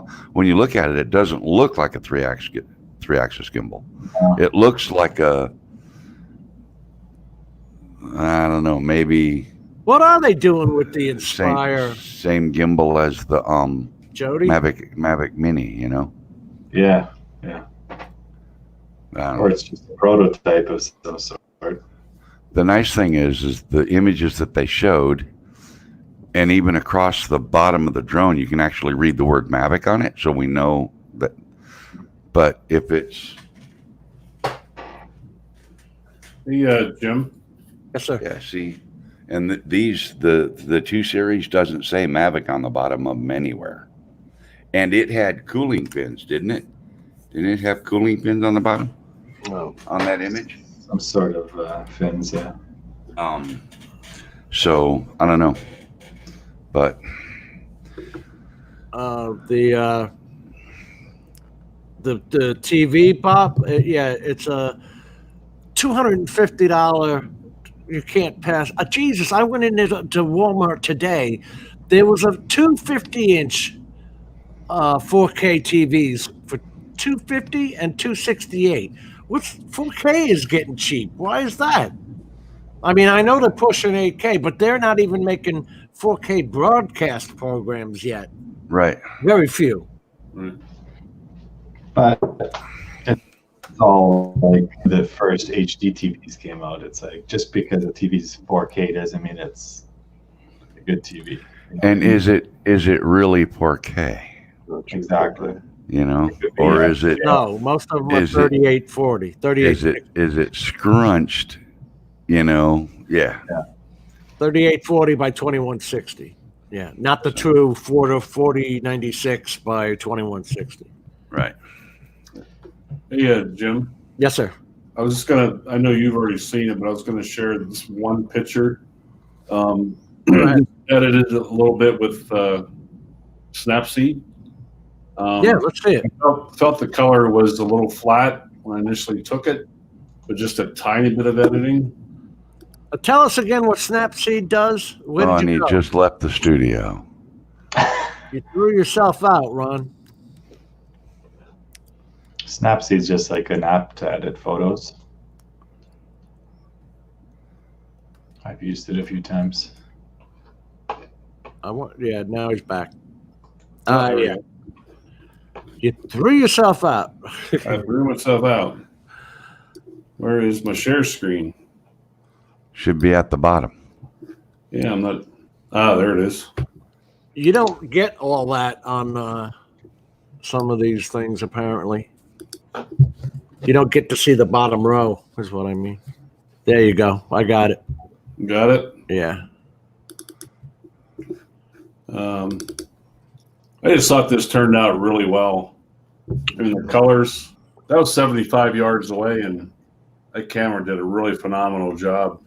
What camera are you using, Ron? What camera did you take that picture with? That was that Sony RX10 Mark IV that I've been using. Matter of fact, Jim Wallace is the one who turned me on to this camera. Nice. It has a 24 to 600 zoom, and it'll shoot f2.8 and f4 at 600. Sure. But yeah, this eagle, I caught him munching on a fresh dead deer along the road, and took off alongside of me, and then cut up across the road and landed in a tree about 75 yards from me. And I stopped the truck and just sat there to film them for about a half an hour. But yeah, I thought, I said a little bit of color, very, very minimal color editing with that Snapseed. But I thought the contrast, the clarity, everything was really good. What f-stop were you shooting us at? That was about f8. Really? So the trees in the background are a long ways away then? Oh yeah, yeah, Okay. yeah. Okay. Very See, good. I would have thought that was like a f2 or less because of Yeah. the depth of field that you got right there. Yeah, yeah, yeah. I just wanted to share that real quick and stop sharing. Show off. Jody said his head's on backwards. Yeah. That's one thing. We get a lot of eagles here in Wyoming and South Dakota. You get a dead deer, man, they're within an hour. They're on it. A lot of The eagles in the south are called vultures, Ron. I know. They're huge. We actually get a lot of eagles that migrate from Alaska in the winter out here, and they come out. But yeah, it was kind of cool though. Nice photo op. But, I saw somebody put up a video where the eagles were actually a menace. There was like 50 of them, and they can tear a place apart, man. oh yeah, yeah. There's some big puppies. Any wild animal can tear a place apart. Well, Let's yeah, see if Denver's got its bears. They keep making bear-proof traps that I don't mean, work. look at our government. All those wild animals tore it all apart. I just wanted to make Jim go a little bit. Yeah. What? Anyway, Jim, what did I want to do? Wait a minute. I was going to say this has been a great show, man. Everybody shared a lot of stuff. It's been fun. I just wanted to show awesome. this one thing. How do we do this? What do you want to do? I'm trying to, but I'm not successfully doing it. Share screen there. Hey, Al, I would like to chat with you further at some point. Yeah, definitely. Yeah. That's the remote ID that's on the Sendence. Oh, remote that's the same thing that's on the GoPro app. Yeah. It's got the UUID, the remote ID, and the identification where you can get. And the UUID is the unique user ID.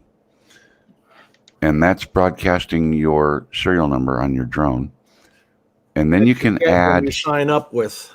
Yep. DJI. And you can add more information in there to explain what it is that you're doing for that particular flight. Doesn't all DJI drones have that? No, the enterprise drones and the smart controller do. Ah, okay. Right. Everything has it now. My Mavic 2 Pro. My Mavic has the remote ID. My Mavic 2 Pro with the regular controller has that now, Jim, in the GoPro app. Oh, it does? They updated it? It's in the GoPro app. Yes, sir. That's good then. It's one less thing for the government to bitch about. But anyway, in the ID, you can put in 10 characters, such as your remote ID license certification, your FAA certification. And now, let me ask you guys, 90 characters. Hey, Jim, well, when this rule passes, are they going to be using this same system, or is it going to be? It's going to be something completely different, isn't it? If DJI had their way, they would use this. Yeah, it would be this way. Yeah. Right. Yeah. Yeah. Because, see, DJI has already designed the receiver unit that authorities and airport personnel and critical personnel can get. Their aeroscope system. That will pick up the signal that your drone is transmitting. Yeah. I had to update the batteries when I went to do something, but what I was trying to show was when you see the original screen, you can click on the screen and get the aircraft in the sky. You get all the ICAO numbers and how far away they are from you and stuff like that. I didn't know you have the smart controller, Jim. No, this is the Sendence remote That's a crystal sky on the Sendence. Oh, yeah. It's $1,400 if you want it, Ron. Oh shit, it's cheap. Yeah. And then the crystal sky is how much for the 8? That's about 800. I can't remember. Yeah, about 800 or something. God damn. That's the Matrice 210 RTK. You see this suitcase on the side over here? Yeah. Those are the batteries. It's got its own suitcase for batteries. Yeah, you can get that same thing for the Inspire 2 as well. Charger. It's got a charger in it. No. Yes, you can. Put your wallet away. This is a $40 case from Monoprice. Yeah, but the one I'm talking about comes with the charger and everything. Charges both your controllers, all your batteries, everything. That's what, $1,200? I think that is. Yeah, something like that. But I got that case from Drop. They used to be Mass Drop, but now they're just Drop. What are you bringing to South Dakota, Jim? Huh? What are you bringing to South Dakota? That I would have to mail. I would have to FedEx that. There you go, Al. Hey, Al, come on out, man. Jim's coming out to rally. Yeah, that's on my bucket list, man. I would love to do it, man. That would be awesome. But fuck, I don't know anybody out here that rides. I usually ride alone. So I would have to probably put it on a trailer and have somebody like co-pilot and me jump out and ride the bike. What Jim's doing. I'm getting a truck. I'm gonna truck, send it up by tractor trailer. So most people do down here. Picking up his bike at the airport, man, and put it in the garage. Wow. Send it off to Rapid City Harley. How much is that costing you, Joe? I That must don't know cost yet. my fucking arm and a leg. It's just a couple hundred, 200. Because there's so many people doing it. It helps when you know somebody that's 15 minutes from the rally. Well, Mel, you used to transport stuff, didn't you? Yeah. I used to haul bikes on skids, and How much? we'd haul a bike across the country for $700. Stupid. Yeah. You know, we put a $60,000 motorcycle on a $2,000 custom-made skid that we had designed to haul motorcycles with, and then only charge $700 to carry it across the country. Wow. Yeah.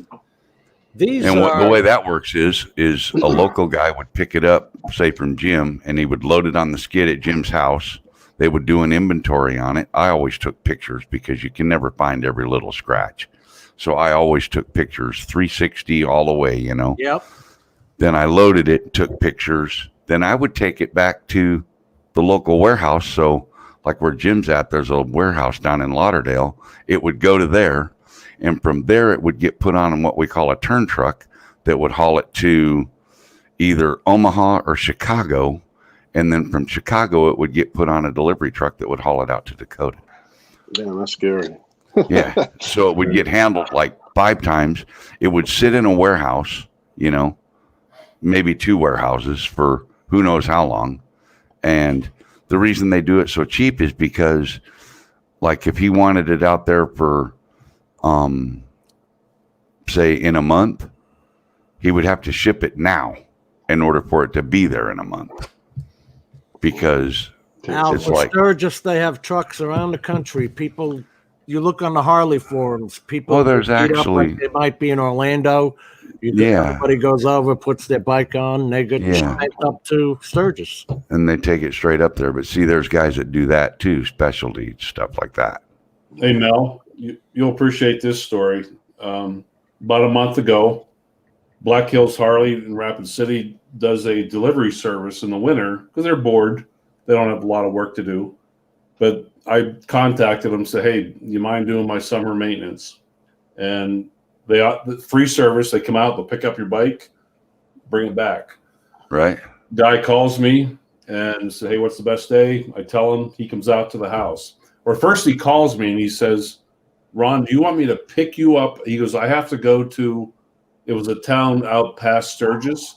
He goes, I have to go there and I got to stop and get you. Do you want me to get you first or second? I said, get me second because I'm kind of busy this morning.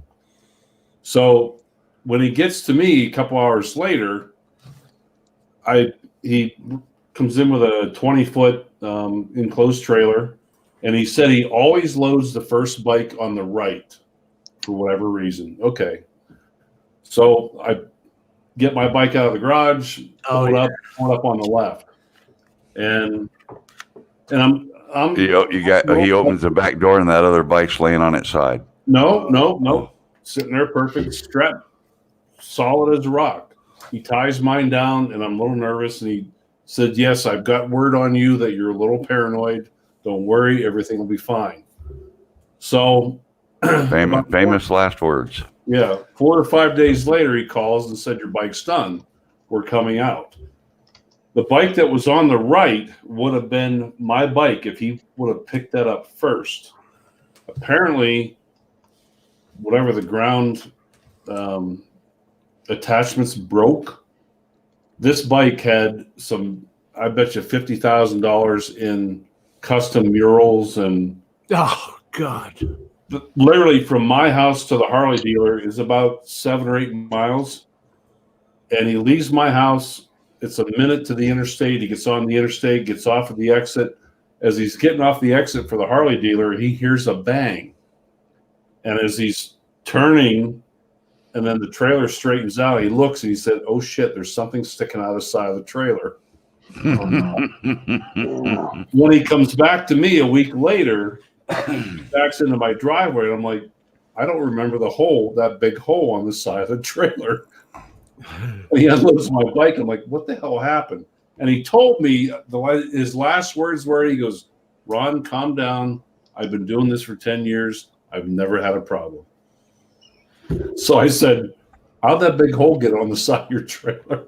Yeah. That $70,000 paint job on that Harley. Oh, dude. Wow. Yeah. That would have been my bike if he'd loaded you first. Yep. Yeah. Yep. Oh, yeah. Funny Yeah, story. wow. But mine's okay. But Hi, now guys. come on up Sturgis, buddy. I wish. Sounds like, man, I'm 15 when minutes. is it? The first week of August too, right? Yeah, you and Jim. Yeah. Kenny's even know trying how to many- look at Kenny trying to get me to drive there. He says it's only 647 miles. For me, it's 647. Yeah. Oh, for you, Oh, for you, yeah. Yeah, for Jim, it's about. it's got to be 2,000. Kenny, Nah, where are you at? It's 1,200 to New York. To I'm in Long Winnipeg, Island. Winnipeg, just north of North Dakota. Oh, okay. Yeah. All right. Yeah, I'm coming up your way in 2 years to hunt bear. In Manitoba? Yeah. Oh, yeah? Yeah. Melbourne, Florida, Rapid City, South Dakota is how far? Whereabouts in Manitoba? Do you know yet? 2,011 miles. Thank you very much. And I guessed. I get it at 1,962 miles. Fisher Google Branch. says 2011. What Oh, a yeah. guess. Yeah. I know people from there. Yeah. Yeah. Anyway, yeah, I was going to say it's about 2,000 miles. It's going to be a good time, man. Now, see, for me and my pickup truck, that'd be a 2-day drive. What's that You from gotta be Cali? hauling ass to do that. Northern California. No, About 1,000 miles 11 a day. Mel, how many miles is that from California, the Bay Area? From where? What? California, Bay Area to Sturgis. Probably about the same, maybe a little more, maybe 22. Oh, okay. Wow. Let's see. Yeah, that's a 2-day drive, Al. Wow. Yeah. Is that where you're at, Al? I am. That's where I'm at. San Jose, California. Oh, okay. Yeah. 1,375 miles. I used to work at Fort Hunter Liggett. Oh, really? So- yeah. Like it. My daughter went to Humboldt State up in Eureka or Arcata. Oh, yeah, yeah. Used to go up there all the time. Great place. Yeah, 1,435, so probably 1,500. Okay. Well, yeah, that's It all depends definitely a on- bucket list. Would So love it's to do it, actually further for Jim than it is you. man. Yeah. Kenny, you got a bike? Me? No. Oh, well, you should get one. Come meet Jim and Al Yeah, and Sturgis. I got a 2002 Road King class low Road King standard, 27,000 miles it has on it, and I'm probably gonna get rid of it. Yeah, it's not a bad bike. It's Why are you going to get rid of it? My wife said I should keep it, but I don't know. It's just sitting there. I only fire it up, man. I'm telling you, that M8 engine, the Milwaukee 8 engine, a 114 cubic inch, it hauls ass. I bet. Man, it's just a different ride. Every time I rode my 02, it vibrated a lot, and I got a lot of bad shoulder injuries from playing football back in the day. So it was a burden to ride that bike. But when I bought my wife, we both bought it, the 2019 Road King Special, man, that thing, it handles well. It's just a different ride, man. I was going for the Road King when I bought mine. They didn't have one, period. Sold out. I wound up with the Ultra Classic because I had to go for the ride. I had back surgery already. So I was going for the ride. You know, the comfort. When I say ride, I mean shocks and a backrest and all this other crap. Yeah. No, I want to get a trike. Nah. I just don't. Well, with my knees and stuff the way they are, I don't think I could handle it. But my problem is, I don't think I could pedal it all the way to South Dakota. No, you'd be surprised. The newer bikes, man. There's less vibration on them. You probably could ride that thing with no problem. He said They cut pedal. down. He missed it. Al totally went. Wasn't paying attention. I said I didn't think I could pedal it all the way to South Dakota. Jim, you had a great show. I'm going to cut out. Yeah, man, we all got to cut out. Too long. Yeah. Too long. Thank you. Yeah, great Yeah, show. great show, Fun. guys. Learned Good some job, stuff. Jim. That was way Ron. cool. Very Yeah. enjoyable. Mel, thanks a lot, guys. It was awesome. Thank you guys for Take care, coming guys. on. Thank you for sharing your knowledge. I really appreciate it. And I'm sure the other guys too. At one point, we had Absolutely. 25. Nice. Yeah. Nice. We'll do it again next week. We'll think of something else to come up with. Yeah, definitely. I There's a left you lot guys we my play info, and I left my info on the private chat. You guys ever need to text, get a hold of me, you got to Good, find Al, in Cali. because I didn't have your email, man. Okay, yeah, I put it in there right now. All right. Private chat. I'll shoot you an email. The chat in StreamYard. Yeah, it's not on YouTube. It's the private chat. Shoot, why am I not showing it? Where is it, Al? I'm looking. It shows right to the right of my screen from it's on the actual screen. Yours too. Where is it, Kenny? On your StreamYard's thing, it shows right to the right-hand side of the screen. Yeah, the screen. Yeah. Oh, yeah. I see the chat. I'm looking for Al's. Go to the private chat, not the live. Yeah, comments. you gotta. I'm in the StreamYard chat. Isn't that the? Okay, I see chat? it. You have to hit private chat. Yeah. You do? Al, I will send you a text. Don't. Oh, I didn't even know it had that, Kenny. Jesus. All right, I got it. 408-966. Tell the world. Thanks. Okay. Thanks, It's all Ron. good. I don't care. Ron. He didn't want his number out over the airwaves. No, it doesn't matter. I know. If you go, yeah, it's all right. Good. It's good. You go to my about, it goes right into my website, and my number's on there anyway, so it's all good. Sorry about that. Oh, God. Al, that's mine. I just texted you. All right, cool. Right on, Ron. All right, guys, I better get going. The wife's over there. Me too. I got to eat some dinner. It's been fun. Thank you very much, everybody in the chat. Right on. Take care, guys. Jim, thank you. And we'll see you guys later. Yeah. Thanks, everybody, for coming. We're just going to zip on out. All right. See you, Good night, Jim. Good night, everybody. Yeah. Take care. Bye-bye.